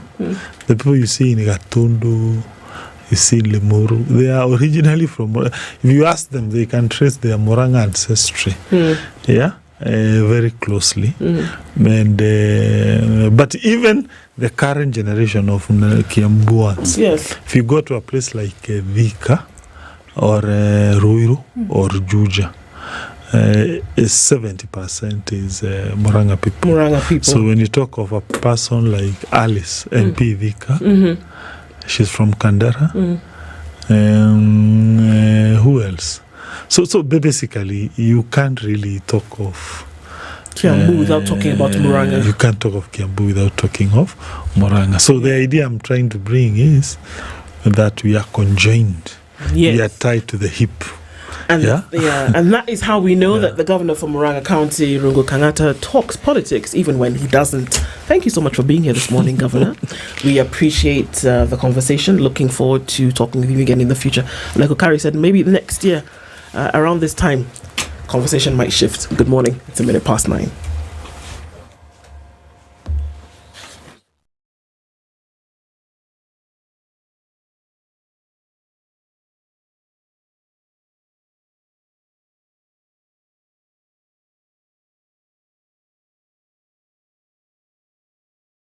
Amla Ubaga. ODM leader Raila Odinga has once again come to the rescue of Nairobi Governor Johnson Sakaja, scuttling a fresh impeachment plot that had gained momentum in the county assembly. Sources say that Raila summoned Nairobi assembly leaders led by Speaker Ken Gondi alongside Sakaja to his current residence on Friday for a tense meeting that lasted several hours. This event comes as Nairobi members of the county assembly yesterday began collecting signatures to impeach Governor Johnson Sakaja. The move follows a special meeting held on August 26th where over 90 MCAs resolved to initiate the process. Kileleshwa MCA Robert Alai said they've collected 63 signatures, yet the threshold for impeachment is 40. According to that, and they were planning to actually table the motion tomorrow.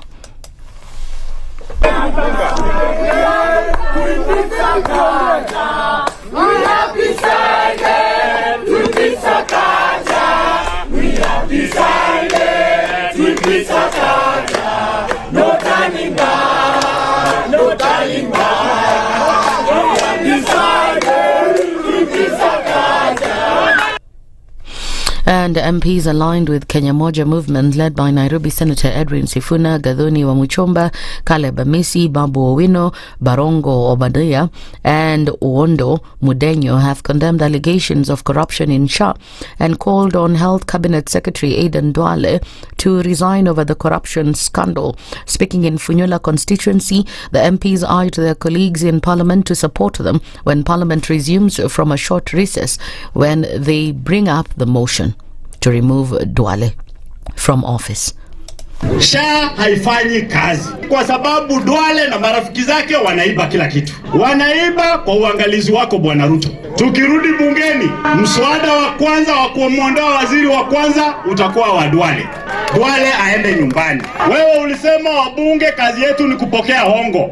Ulisahau kuambia wananchi hongo ilikuwa inatoka kwako. Sasa kuanzia tukirudi tumeacha, hatutachukua hongo. Kazi yako tu itakuwa kufuta watu wako. Duale number 1. Eden Duale ameanza kutupeleka kwa Duala. Yeye ni Duale wa Duala kwa sababu wakati unaleta kizungumkuti cha SHA, when you are throwing answers right, left and center, watoto 156 in Kenya in every hour can die. Nimesikia mheshimiwa Clive amesema tukirudi bunge tunaanza kuweka signature ya kutoa Duale. Mimi nitaunga hawa mkono tutoe Duale. Huyu Duale wakati mnatoka recess muhakikishe mswada umeletwa kwa sababu he must take political responsibility ya wizi ya pesa ya wananchi ambayo inafanyika pale kwenye SHA. They've also reiterated that despite President William Ruto working with ODM leader Raila Odinga politically, he must serve for one term due to the hardships Kenyans have endured under his government. So William, nimekuona pale siku ingine ukisema ati wale wanasema wewe ni one term, hao hawana agenda. I want to tell you my friend William, we have a very serious agenda with you. And the agenda is you. You must go 2027. Wewe unasema sisi tumekuwa tukitafuta kura, mara tunasema tibim, mara tunasema chelala, mara tunasema one term. Wewe umesahau ulitafuta kura kwa kusema hasla. Agenda yako ilikuwa hasla. Umechukua kiti, umesahau wao hasla. Kwa hivyo hata wewe umetuchokesha. Lakini baada ya 5 years, home. Ruto hakuna kitu alikuwa anaeleza. Alikuwa anaenda akiimba tu hasla, bottom up. Ukimuuliza na hii kitu inamaanisha nini, hakuambii na hana time na wewe. Leo tunataka tumwambie Ruto 2027 hatuelezani mambo ya sera. Hata sisi vile wewe ulikuja ukisema hasla, sisi tunakuja tukiimba tu one time. Vile uliingia na slogan, tutakutoa na slogan. That's the news wire. I'm Lea Ubaga.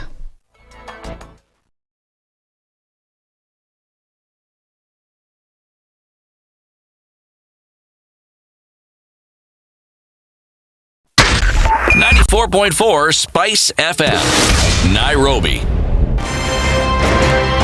If we just gloss over issues and hope that time heals, then we might find that in generations to come, we might be back at the same situation. And the whole thing is born of stolen elections. Spice. When it comes to the decisions you make, you must be independent. There's no way you can allow one institution to dictate to you how you're going to conduct your operations, how you're going to decide cases. It's a no. When you weaken the institution to the point where they cannot take action, then you realize that politicians have to come up and now start dealing with the issues. That conversation has to die. Our politicians do not like the hard stuff. We must insist on the path of doing things right, whether popular or unpopular. Money changes hands. That is a fact. If you have political goodwill at the highest top, like in Rwanda, then corruption will be an issue of the past. If you don't have political goodwill at the top, we will pass laws, we will amend laws, we will continue passing laws and re-amending laws, and nothing will happen. This is the Situation Room, the only way to start your day. Good morning, and I love your show. Thank you. Having come from a Kikuyu radio background, I migrated to Spice because of the content. I was born in a slum, but somehow I got a break in life. So sometimes when you see the sweating coming out because of the passion and whatever it is, behind the noise, there are people, and we share the same umbilical cord. It shouldn't be like that. I am so disappointed. We used to tell Honorable Raila Amolo Odinga that he's doing politics of conmanship, and even President Uhuru Kenyatta, serikali hii ndio iko na conmanship ya hali ya juu. You cannot promise people that you reduce tax, then you double. In politics, there is the issue of trust. For you to turn around and then stab the same people who gave you that trust, there is no other level of dishonesty. Imabo, utaona dunia tu. The Situation Room, Kenya's biggest conversation. Good morning, and I love your show. Thank you. Having come from a Kikuyu radio background, I migrated to Spice because of the content. I was born in a slum, but somehow I got a break in life. So sometimes when you see the sweating coming out because of the passion and whatever it is, behind the noise, there are people, and we share the same umbilical cord. It shouldn't be like that. I am so disappointed. We used to tell Honorable Raila Amolo Odinga that he's doing politics of conmanship, and even President Uhuru Kenyatta, serikali hii ndio iko na conmanship ya hali ya juu.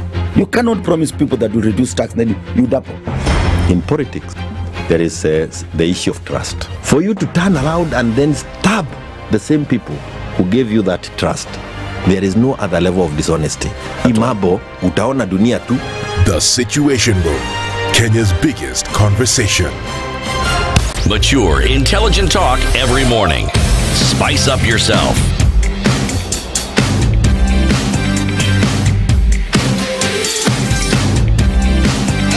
Mornings done right. 94.4 Spice FM, Nairobi. Into the final hour of Kenya's biggest conversation, this 1st of September, getting into Monday. And you know what? In 8 days, just 8 days, there is going to be the fair. And you're going to ask where it is. And so, okay, so are we saying 8 days or actually saying 7? In 7 days, there will be a fair. It'll take place at the City Blue Hotel in Mombasa. And then on the 10th, another one will take place at the Boma Inn in Eldoret. And on the 13th of September, another one will take place at Movenpick Hotel in Nairobi. What am I talking about? I'm talking about the Study Abroad World Fair that takes place courtesy of Cradell. Cradell is the largest study abroad platform in Africa, helping students get matched and enrolled into 575 plus top universities across 50 destinations. It's the most diverse collection of universities available to us Kenyans under one roof. So it's not like traditional study abroad agents where you're going to be asked to, select from just a handful. It's across board and matching your desires and your skills to find the best fit course, university and study destination. So students get help and support every step of the way with a team of expert counselors. They help students to shortlist universities, secure discounts and partial scholarships for making university applications and securing offer letters very quickly, and assisting in study visa applications and student accommodation. All of that will be happening at this fair where we want you to attend. All right. So what you need to do, you need to get invited. In order to do that, you need to send an email, you need to register on the website www.cradell.com. That's CRAYDEL.com, or call 0799 000 444. That's 0799 000 444. And that's what you need to do, and do it today. The first one coming up not too long from now in Mombasa at the City Blue Hotel. Sawa sawa. All right, Dennis, wrap it up as you've been telling us about money this morning. Yeah, so here's a question where you've created your money, you have protected it. Now, the next course of action is how do you make sure that this money is transferred to those who would continue with your legacy, right? And this is, wealth is more than just money. It's about the legacy and values that you pass on. Now, Standard Chartered Priority Banking is telling you that you will get estate planning to protect what matters and ensure a smooth transfer to the next generation. Now, in a world of constant change, and their team will help you stay prepared, not just reactive. This is about being intentional. It's about lasting wealth built on trust, strategy, and values. Now, begin your journey today by emailing wealth.ke@sc.com, because Standard Chartered Priority Banking says your time for wealth is now. Indeed it is. Your time for wealth is now. We're getting into a conversation. More often than not, everybody's on socials at some point, making a comment, reading another, and also just taking into consideration what folks along this Bill Gates internet actually does, right? This morning, Ndong Evans is a constitutional lawyer. Well, not this morning. I assume that he always is. But this morning, we welcome him to the Situation Room. Kiroko Dego, also an advocate, and both of them are here this morning. Gentlemen, good morning. Good morning. How are you? I am well, thank you. Karibu sana. Asante. Good to have you in the room today. We're going to be looking into conversations around defamation and libel. What can I actually say and get away with it? And what can I actually say and not get away with it? We'll be looking at words can harm, posts can haunt. But before we get into that, let's welcome you to the hot seats of the Situation Room. Dennis is going to share a proverb, as he often does, from a different African country every week. He'll tell you where we are. We'd love to get your interpretation of it. Yeah, so we are in Morocco today, the winners of Chan. We hoped Kenya would be the winners, but ile kitu ilifanyika. But that notwithstanding, let's talk about Morocco. So Morocco is located northwest Africa, bordered by the Atlantic Ocean, Mediterranean Sea, Algeria, and Western Sahara. Now, the Strait of Gibraltar separates Morocco from Spain by just 13 kilometers at its narrowest point. So if you want to get to Europe, it's just 13 kilometers if you want to get there. But let's go to the proverb today. He who doesn't have honey says it's bitter. He who doesn't have honey says it's bitter. How would you interpret that? Well, I would interpret that to mean sometimes it is because of the lack of opportunity that we may fight certain things. Yeah. Sometimes it may be lack of opportunity that we may fight some things. And I think in my context, I would tell you of our Kenyan normal practice in the political circles. We reject it before we are given that opportunity to have it. So we may, because lack may actually get to indicate what somebody really stands for. Okay, how would you interpret that? I would interpret it in twofold. First, this person does not have honey. Might be as he has ever tasted it, but because he doesn't have it, we don't want to make us believe that it is a bad thing just because he doesn't have it. The other way to interpret it, if he may not have tasted it, therefore, out of lack of knowledge, you would want to presume, just like the 5 blind men who are supposed to describe what an elephant is, each touches a different section of it. One touches the ear, thinks that an elephant is like a leaf. The other one touches the trunk, thinks it's a spear. The other one touches the leg and thinks that elephant is a big tree. So out of that lack of knowledge, you might end up coming up with the wrong conclusion. Okay, interesting. All right, let's look at these two big words, defamation, libel. Before we even start to get to where then some of these things then, garner attention, what on earth do they really mean? I believe the question is to me. That every person has a right to express their thoughts, but that right terminates where another person's reputation is on the line.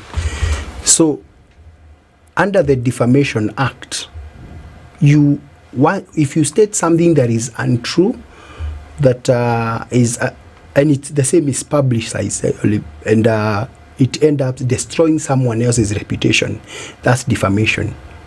Now, what is written anything that is written in written form or even in video, that is what is referred to as libel. But the other form of it is slander, where ile mushene, where people, by word of mouth, there is no print or video form of that which was publicized. That is what is called slander. Okay. All of it is now what is termed as defamation. So slander is when we were just talking. Yes. Libel is when there is video or pictures. Video or there is no video or pictures. There is video, there is pictures, or there is print form. You might have written a letter, an article about someone, and you ended up injuring their character, their reputation. Yeah, that's libel. What if it's true? Now, that's a defense. You would wait until you go to court. No. What if the picture that I have, what if I have written an article about Susan? I've written something about Susan. Yes. Right? Susan had a baby with a man who is not her husband, who happens to be the husband of somebody else. And I have the birth certificate and all. It is true. Remember, this happens to be the case, and I write about it. What's libelous?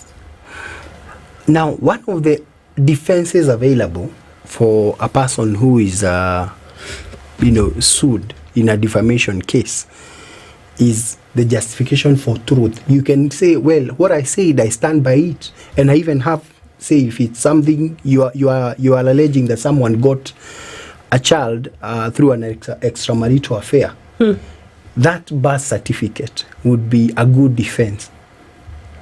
To say, well, it was not untrue after all. So you can't sue somebody for libel if they have evidence. If it is true evidence. And you have evidence. Because truth and fact are not mutually exclusive. Truth could be true, but it is not fact. Fact also is in some cases will be different. So then, if I have something a fact that proves this truth, can I still be sued for libel?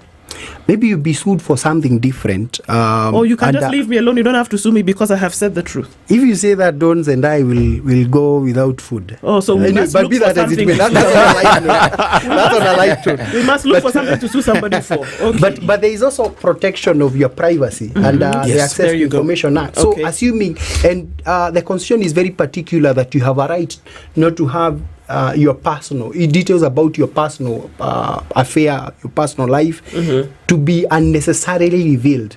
Assuming I have 30 children out there, you don't have to come and parade them here for all and sundry to see. I don't think you'd have the time. But okay. Or the strength. Well, that's my take. So, Don. Yes. So there is this is a case where person X said this about person Y.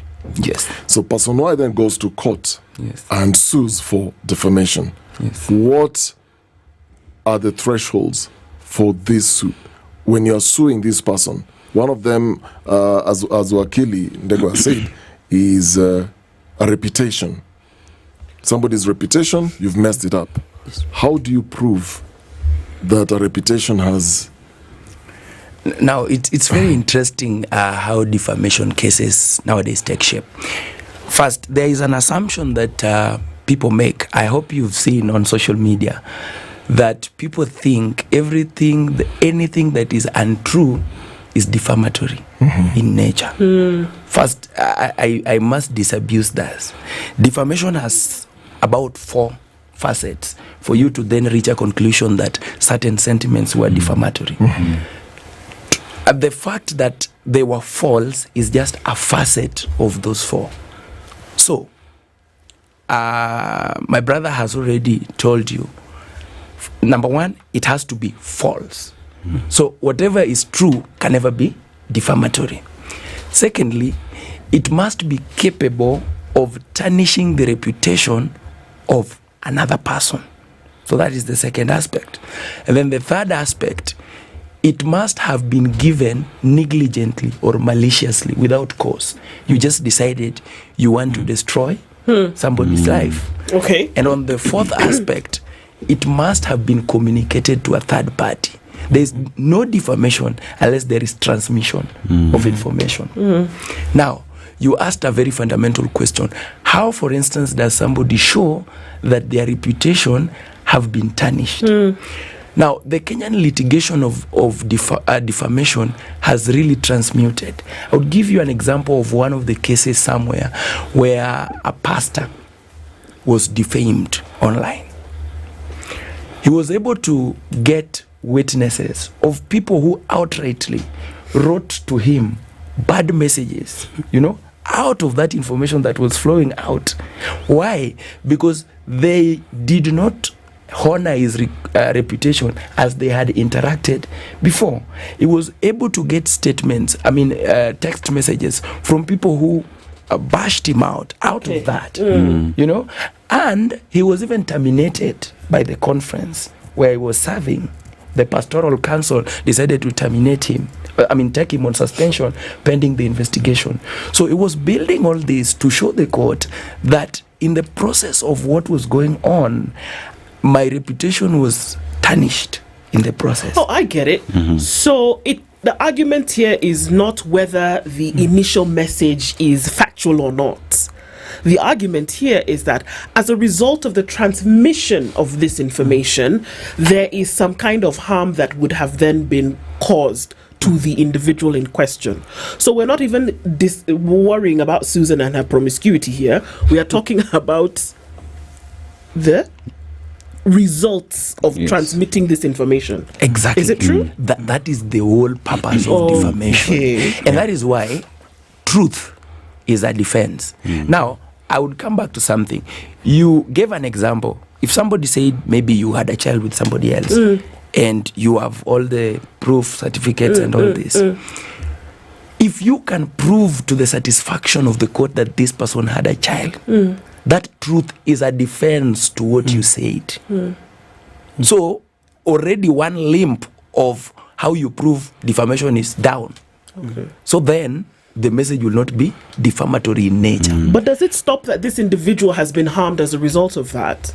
It doesn't stop. No, it doesn't. That's a separate question. All right, okay. You could go under privacy and say my privacy has been violated, which is a completely different constitutional question. And by the way, many people now opt to go that route for the reason that if you go to court and ask the court to vindicate your rights, that either your privacy or human dignity, because what other jurisdictions like South Africa have done, they have said, they are making the argument that reputation cannot be disengaged from right to human dignity.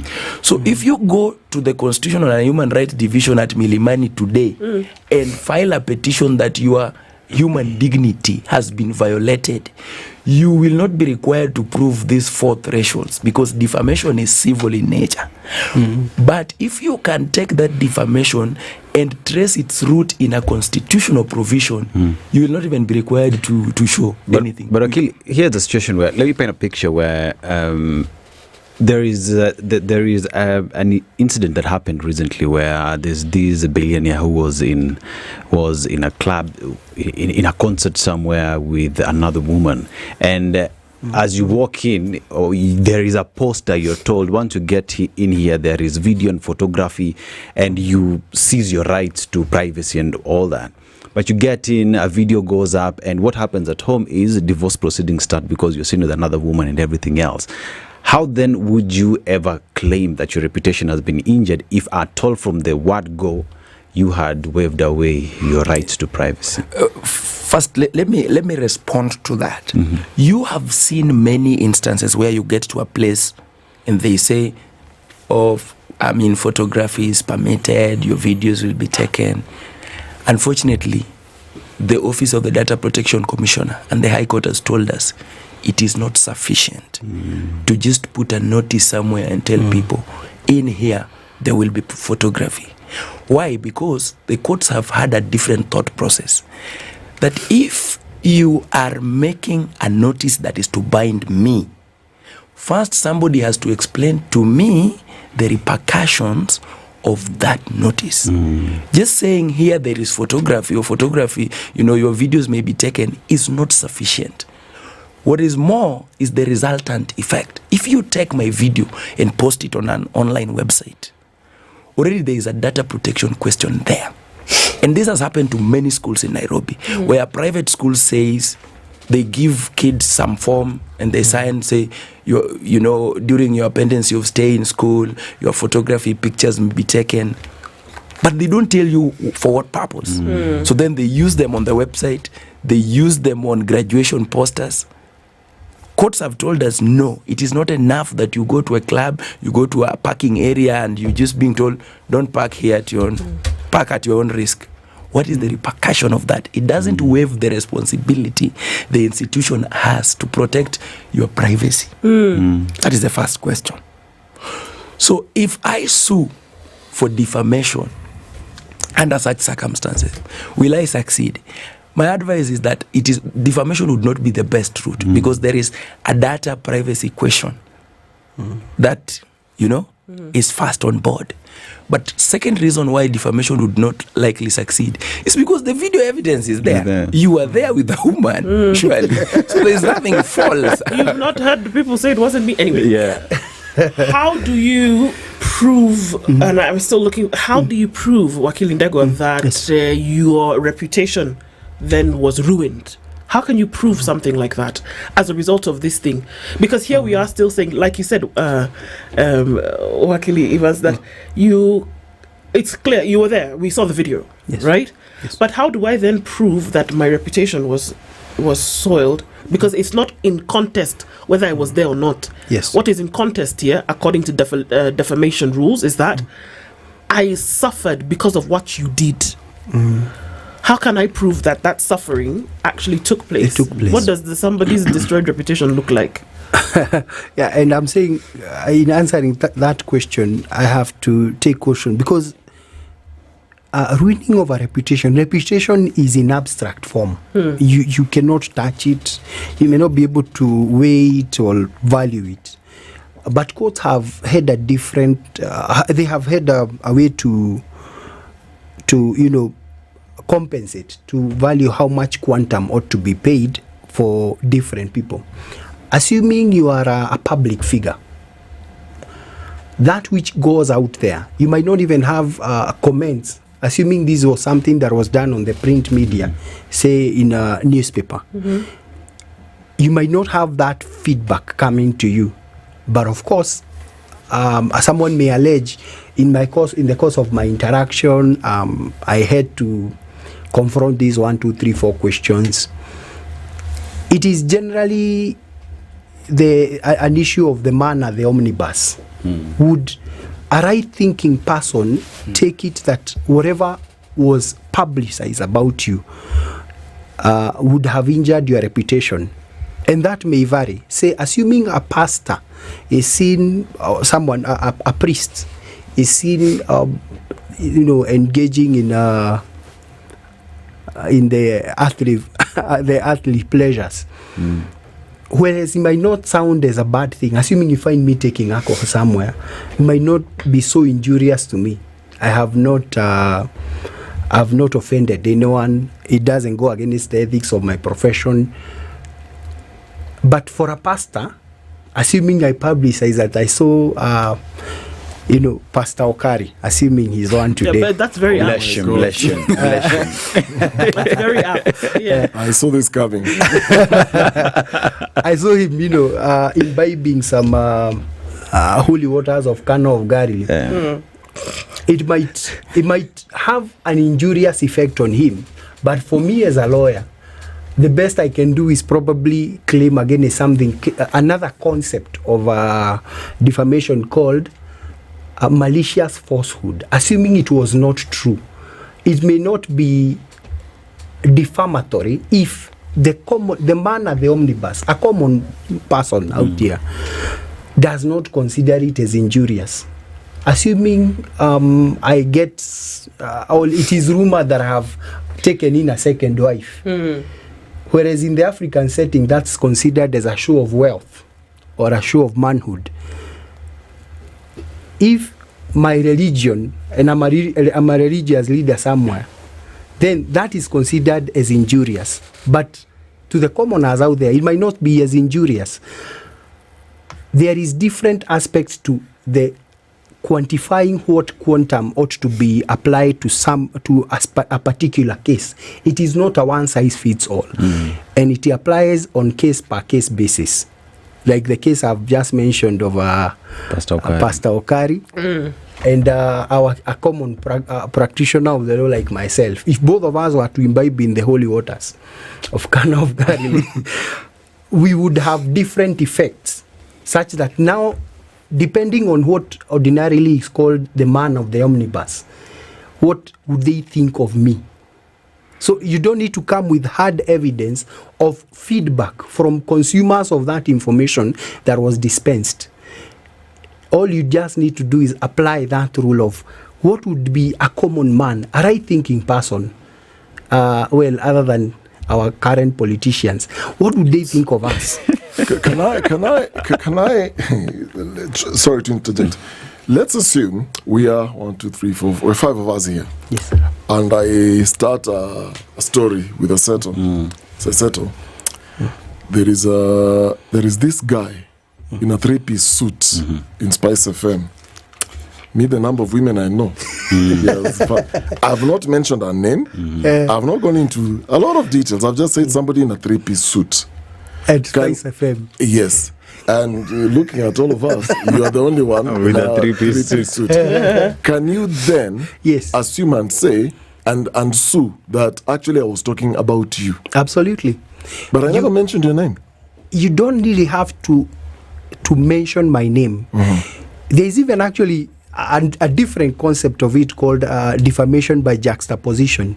Now, what you've just mentioned is a satirical form of it. I'm trying to get the right adjective for it. Where you infer. You can make an inference. Implied. Yeah. You can imply, and the circumstances would directly mean that you are referring to me. Assuming today we all know who the president of the republic is. If I come and say the president of this country has I might not have even mentioned his name. By the dint of that description, the description, even caricature, I can create a cartoon that looks like you. Say this was you. You can defame without mentioning name. What now the claimant in the defamation suit will have to prove is that those defamatory statements were referring to him, and the burden is now up to the person who is claiming to show that the information that is in question referred to him. If say you are referring to someone at SpiceFM in a 3-piece suit, would actually eliminate him, would eliminate her, would eliminate you, then you would be left with 2 people here. And if you move on to describe that he has a beard, definitely lose me. It means that you are. It's just the same thing that sometimes back someone said, "Mtu akiamka asubuhi bangi." People could almost tell who it is that he was referring to. Yes. Yeah. But you see, so here's a question where, so there is everything that we're discussing, right? But then again, say if that is Pastor Okari was found imbibing the holy waters in the Cana of Galilee, and there is the aspect of right to information where one would say Okari's followers ought to know what is happening with Okari because we follow him, because we trust him. And someone goes down, pens something to describe exactly what Pastor Okari was doing. Where does it border? Where is the connection in terms of right to information that me as Okari's follower, I need to know what my pastor is doing, and departure from I'm defaming Okari? Actually, that takes us to the next defense. There is something called a just comment, or fair comment. A fair comment. Now, actually, before we get to that, I've remembered it's called defamation by innuendos. When you use terms that are descriptive of the person, but you don't refer to them by name. It's called defamation through innuendo. And especially this can even go to the kind of names. There are people we have branded names. If you say today you say Kasongo, we almost know who it is. But now back to the question that on the one that you've just raised, on the comparison between that is Okari and myself. Sorry, actually, just rephrase it. If just the right to information. Yes.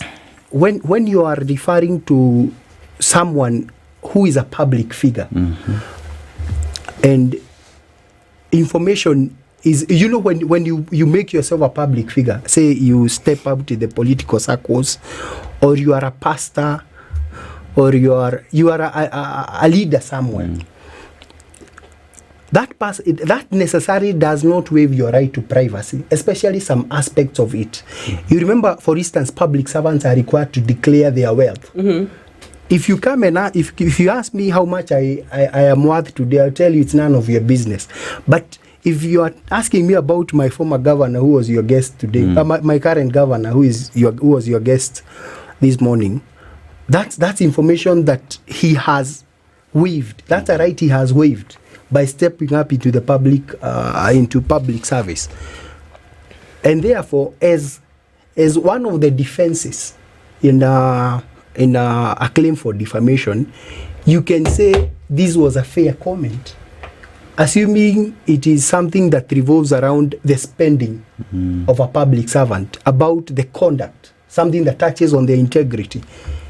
I, as a Kenyan, I have a right to access that information, and I have a right to comment on it because it involves me.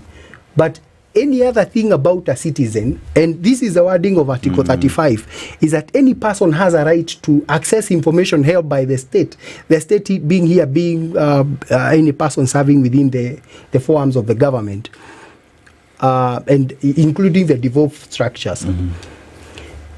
But any person, the second limb of it, that gives you the right to access information held by a private citizen, you have to justify it by showing that you need that information to access another right. Assuming it's something like, I want to know whether a certain lady, call her Susan, is married. I may need to know that so that I may want to exercise my right under Article 45 to maybe propose to her, betroth her. But otherwise, requiring for her to review that information out here to the public is actually an invasion to her privacy. Yes. Well, actually, no. There's somebody here was asking, what if the intent was humor? So what if you're making a joke? And tie it in with somebody, Eric Owar is asking, if I say Aseto puts on his father's clothes, can he sue me? Now, quite a bit there. I think we've discussed so much. Now, on the humor bit works this way. The humor should not be one that injures the reputation. That is all. It doesn't matter what you intended, provided injury, the right thinking member of society can infer injury. And the question she asked is very fundamental. There are two things. How do you prove that there is reputational harm on you? How do you show that happens? Because there is no reputation. Reputation cannot be touched. We can't touch it and say now this reputation of somebody is injured. What the courts have been saying, especially when the limp of negligence or the malicious part has been proven, courts have then been asking, is the right-thinking member of society listening to what this person is saying? Does this sound like humor or mockery? The line is very thin, but that is left to the courts. You would recall that during the height of the Finance Bill 2024, numbers for members of parliament were all out there. Yes. In fact, there was even a warning from the ODPC about data protection. Many members of parliament decided that, even warned that they're going to sue, Would such suit succeed if they were eventually filed? Who would they sue? How many would they sue is the question. Because, private citizens actually took the numbers and were sending them direct messages. or even on Twitter, branded with images. Some were turned into dogs, some were turned into goats, and all that. And some in coffins. Such would not succeed, I would tell you, because of what he was trying to explain. The public interest element. It is not that those who get into public office waive that right of privacy. No. What the courts do is they weigh between that right and the public interest imperative and find out, in such circumstances, which of these rights hold sway. For instance, most of the numbers of the members of parliament are within the public website, the parliament website. Yes. So it would be very difficult for them to claim defamation or even data privacy violation. So as to mockery, as to humor, the question that one would ask is whether a right-thinking member of society would take this as humor, or this would border the line of mockery. What if the person wanted people to know the kind of individual that they're dealing with? This is just a question. What if, like I said, it's truthful, it's factual, this information that's being put out there. But of course, we've already established that, defamation is not going for the meat of it, but it's going for the periphery. That because of what you did, this is causing me harm. That's what defamation is all about. But what if the intent was for people to know, and it is based on truth and fact? I know that the data protection rules then come into play, but what if it was true? And it takes us to social media, especially on the X space, whereby a lot of this information comes out. You wake up in the morning and before you know it, it's 4:00, and by then you've heard already about 3 babies out of wedlock. You've heard of 3 people have cheated on their spouse, and somebody has stolen money in a day. All of that has happened, and it's been put out there with the big word that we even hear is receipts. Two clear examples. With receipts. 2 clear examples. This year, a blogger from Siaya County, twice, same person. One found liable for defamation, damages of 20 million. In the first case, what was he doing? He was attacking a member of county assembly on Facebook. And you see the information he actually put before, at the start of the post, he actually clearly states that the intention of this post is to raise awareness, expose rot. He says a number of things there. And he says the husband of an unnamed woman has reached out to him. And he also says that in line of chapter 6, he wishes to do this expose, they say, so that the people of Zaya may see the shame that their MCA is, and that their MCA may stop. That is the argument he made in court. The court said no. The manner in which the information was dispensed, and that part of malicious, whether there was negligent or malicious intent, is very critical in unraveling some of these lines that look blurred. The court actually found that he did not make certain steps. If he actually, the intention was that noble, the court asked the question, this is a public officer, why would you not reach out to him privately first?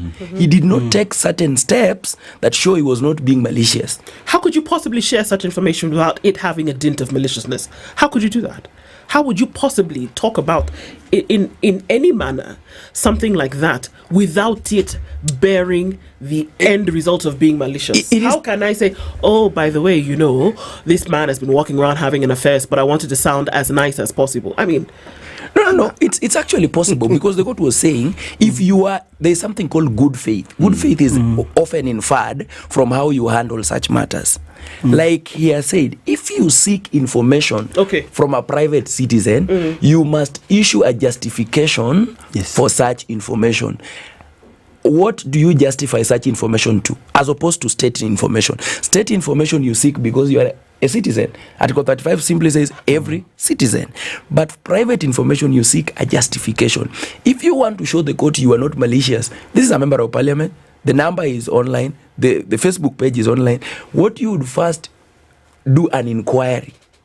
The court said he did not take certain steps to actually inquire or verify the information that is sought. Let's take it a step further. What if this person, and journalists will do that a lot of times, what if this information has come Then I decide, okay, I'll make that call. Yes. Whether you pick the phone or not, yes, it's still a story.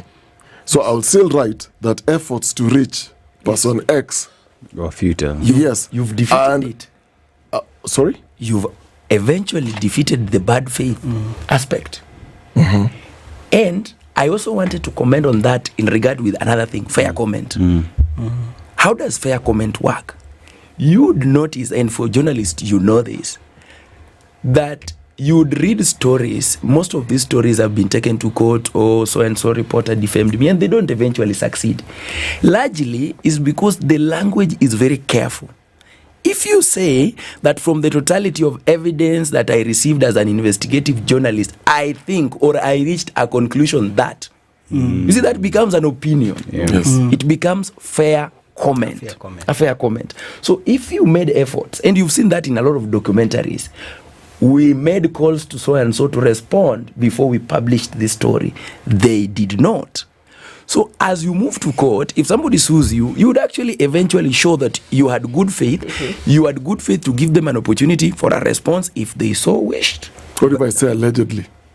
Yes. We use that term a lot. Allegedly. Yes, that is also an opinion, because allegedly means you do not have a totality of the circumstances for you to certainly speak to the public and tell them this is the position.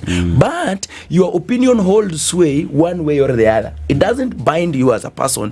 Why? Because either you have said, in my opinion, in my analysis, or allegedly, having looked at all this, or I have seen also a new term. This raises questions as to corruption, blah, blah, blah. This raises eyebrows as to this. It's normally a big defense on the malicious. Kiroko, you see, most of the time, you would reach out as well, right? They pick up. But now one goes, Nini umeandika, do not, or I will sue you. That's their response to you requesting for a comment from them. Yes. Or most of the time, unadhani utafanya nini? So you publish. For all I care, there's nowhere you take me. Then later, after the story has gone, you've made your comment and everything, and there's traction to that story, then all of a sudden you find yourself in court. How do you go about it? There's something that I like about the law and how it operates. There is something called a fair administrative action. Before I judge you, before I call you corrupt, before I say you are promiscuous or you're incompetent, I need to give you an opportunity, first of all, to give you a version of events, your version of the story. So, assuming you've given me an opportunity, now if the shoe is in my feet, or my feet is in the shoe, you have given me an opportunity, and I have not I have not counteracted the information that you have. There is something called the doctrine of waiver. If, for instance, today I have a right to exercise a certain aspect of a remedy, but I don't until such a time when a decision is ripe to be delivered, or this information is out here, then I want now to purport to give a defense when I already had that opportunity. Definitely, in the eyes of the law, you don't come with clean hands. You already have started with I'm not saying it's a conclusive defense that you are going to win in a claim of, in defending a claim of defamation, but once you are given an opportunity and you didn't utilize it, then the doctrine of waiver does not look at you with that kind of mercy. Again, there is something called an adverse inference. There is yet another doctrine called adverse inference. Assuming there is information that I have that is peculiar to me, if, say, information such as the number of wives I have, the amount of wealth I have, or if I own, assuming it's a business that is involved in, is a company that is involved in some corruption deals, that is information that is peculiar to me, but I hide it. Then there is the doctrine of adverse inference. If I hide that information, it means that information is information that is against my interest, or rather against that which I would want for the public to believe. Yeah. There's a question here about using these digital devices. And there was a story here about an increasing number of Kenyans who are being prosecuted and convicted because of sharing WhatsApp messages. There's an element when you're using WhatsApp where you forward messages. You receive a forwarded message, you also forward to a group or to individuals. On X, there is reposting.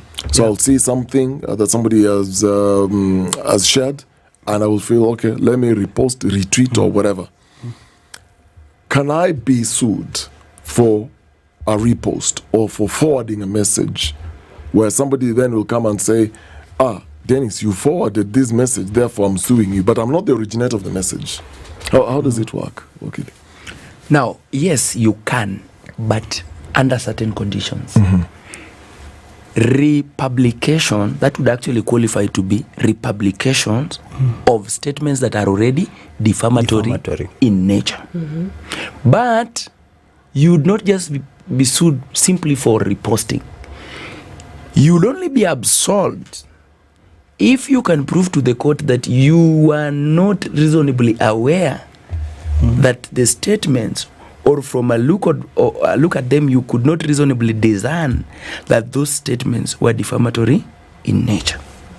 That is the How only do you thing. prove that? I can argue to the court and act a fool, and I can say, well, It's just I normally forward everything. I just repost, I forward everything I receive. I think you also need to verify your source, because there is also something about misinformation. Assuming if it's an allegation of corruption coming from an Auditor General's report, and you repost it, whether it is not true or it is true, then that would be a ripe defense for you to use. But assuming it is a commoner like myself or a blogger somewhere seated talking about how promiscuous someone is, and you want to repost and still rely on that defense, you'll have a very hard time in court. There is something about reasonability. Would you ordinarily think, or would it be inferred correctly so that information coming from some quarters are true and they are verifiable? Okay, I do.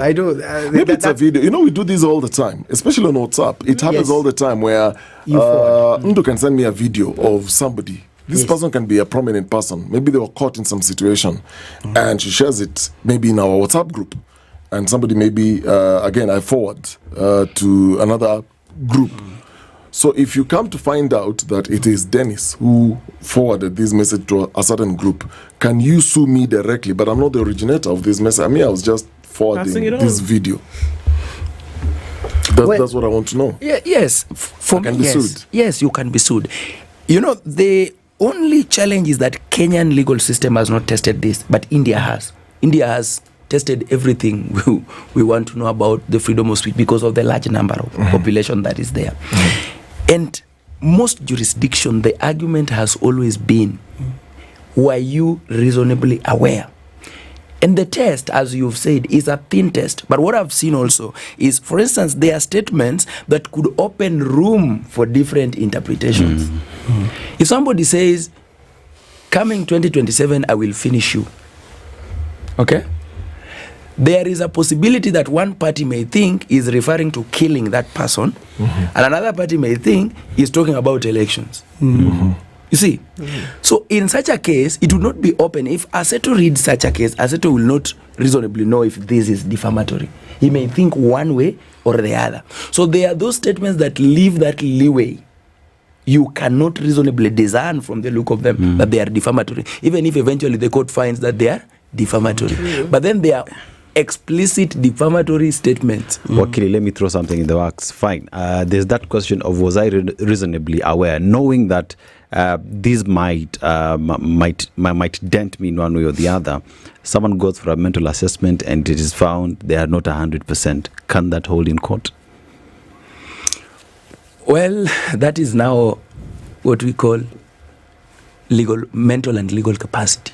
That's a different question, whether one can be sued or not. Or so that's a different. That is capacity. For capacity is absolute. If it is found that you have no capacity to stand trial, it doesn't matter what the contents of the matter. But I'm curious because I always hear this thing from the courts. Yes. That somebody is taken to court, but then there is a medical report. A medical report. So unaenda kuchunguzwa mentally. What does that even? What exactly happens? How are you testing somebody's? How do they do it? It is sad for Kenya, and this is from my experience in not only criminal matters but civil matters. It's because today we have psychiatrists who will write a report you want. A report you want here. I have seen many people in the criminal justice system that have been declared unfit to stand trial, but they are fit 2 months after the matter has been closed. But the matter should come prima facie from the court, not from any party. It should not be one party alleging that I am unfit. The judge assessing either the accused person or a witness should be able to have some reasonable doubt that I think this man may not be okay based on how one-on-one questions are being. And this is normally done at the first instance when somebody is taken to court and he does not have an advocate. What normally the judge does is they try to engage you. And more often than not, if a judge tries to engage you and ask, what do you want to tell this court? And you begin saying, I sold my cows last Friday. Then quickly, they would decide, or they would ask parties to argue whether you are supposed to go for mental assessment.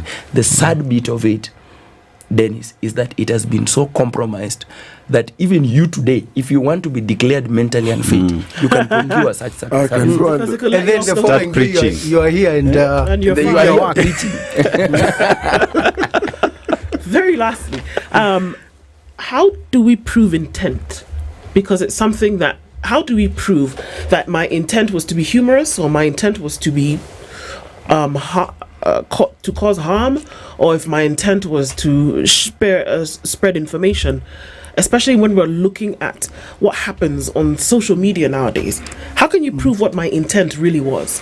Because you can ask what my intent was and I can tell you, but then you seem to assume that my intent could have been something else. How do you prove what it's mine? How do you prove what it was? There is intent in criminal law where somebody had intention. To kill. So let's say the police find you on that day, you are sharpening your knives, and later on somebody is killed. Yeah, it's not chicken. Okay. That one, there is hard evidence. You'd actually see this person there are certain activities he was undertaking to show that eventually he was going to do something bad. But for civil cases, what the courts do is from the totality of the circumstances. Did you take some steps further? For like what I'm saying, for Siaya County, the blogger did not take any opportunity to seek information, or even to ask the individual, or even to pose it as a question warranting response. So in the criminal case, the intent would be proved by what you did, but in this matter, it would prove by what you did not do. Exactly. Okay. Exactly. I couldn't have put it better. What you did, because there are certain things you actually do. Like for the case I'm telling you for Siaya, the court actually found that there was malice since this gentleman had applied to the County Public Service Board and did not get a job and appeared before the same gentleman. So the court said, okay, it is out of that malice that you did not even seek information why you didn't go through the interview and all, later came up with a scandal. This has been most interesting, I must say, and for us because we get involved in this thing every day and we don't even know, right? Ndong Evans is a constitutional lawyer. Kiroko Ndegwa, advocate as well, has joined us on this conversation this Monday, ending the first show of the new month of September. Thanks both for being here. Very great information for us to then know, and we'll come back and look at, so then maybe we'll have a further conversation so you get into the thick of it, then what do you do?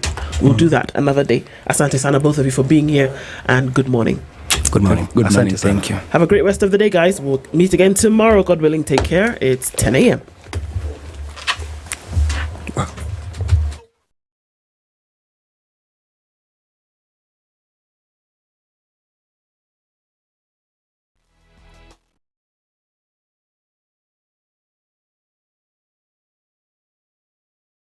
Mla Ubaga, a Kenyan officer with a multinational security support mission in Haiti and a civilian were killed in an accident during a rescue operation on Sunday evening. According to MSS spokesperson Jack Ombaka, the crash occurred around 5 p.m. as one Max Pro armored vehicle was towing another and developed mechanical problems. 8 other officers were injured and 3 remain in critical condition. The 3 officers were airlifted to the Dominican Republic for specialized care after initial treatment at Aspen Level 2 Hospital. Ombaka extended condolences to the families of the deceased. Bomet Governor Hilary Barchok and former Bungoma Governor Wycliffe Wangamati have honored a summon by the Ethics and Anti-Corruption Commission over corruption-related allegations. The duo presented themselves at the Commission's headquarters in Nairobi this morning for processing before being arraigned in court. ACC said it had received consent from the ODPP to charge the 2 alongside several associates and company directors linked to their cases. Governor Barchok and Evans Kipkoecha, director of Chemesas Construction Limited, are facing allegations of conflict of interest and unlawful property acquisition through county contracts worth 2.75 million shillings. On his part, Wangamati is accused of embezzling over 70 million through tenders. This event comes as last month EACC reported that 11 governors were under investigation. Machakos Deputy Governor Francis Mwangangi has alleged that funds donated to Kenya Kwanza leaders may have been diverted from SHA. He called for investigations into the source of the money, linking the misuse to worsening healthcare, especially in private hospitals. Naona bishops, our Catholic bishops of the other denominations, wanasema we have a problem with SHA. How do I now expect my own bishop aende kupigia president magoti ndio bishop Kioko ilipo? So wacheni kuuliza pesa inaenda wapi? Pesa ni hii, mnaona wanazunguka kuitana delegates, unapewa 10,000 pesa ya bure, alafu unasimama unasema unapigana na upinzani gani? And you are not explaining to us hii maneno ya SHA, pesa yote mamilioni tumeweka huko, tunaambiwa imepotea, but tunaona huko inakuwa dished everywhere. Pesa iko huko, wacheni kuuliza iko wapi, iko huko. Agriculture PS Paul Rono has said that the National Cereals and Produce Board will open its warehouses early this September to receive this year's maize harvest. Speaking in Trans Nzoia County, Rono said the government aims to purchase about 500,000 bags of maize. Tutaongea bei, ninasikia bei tukiweka juu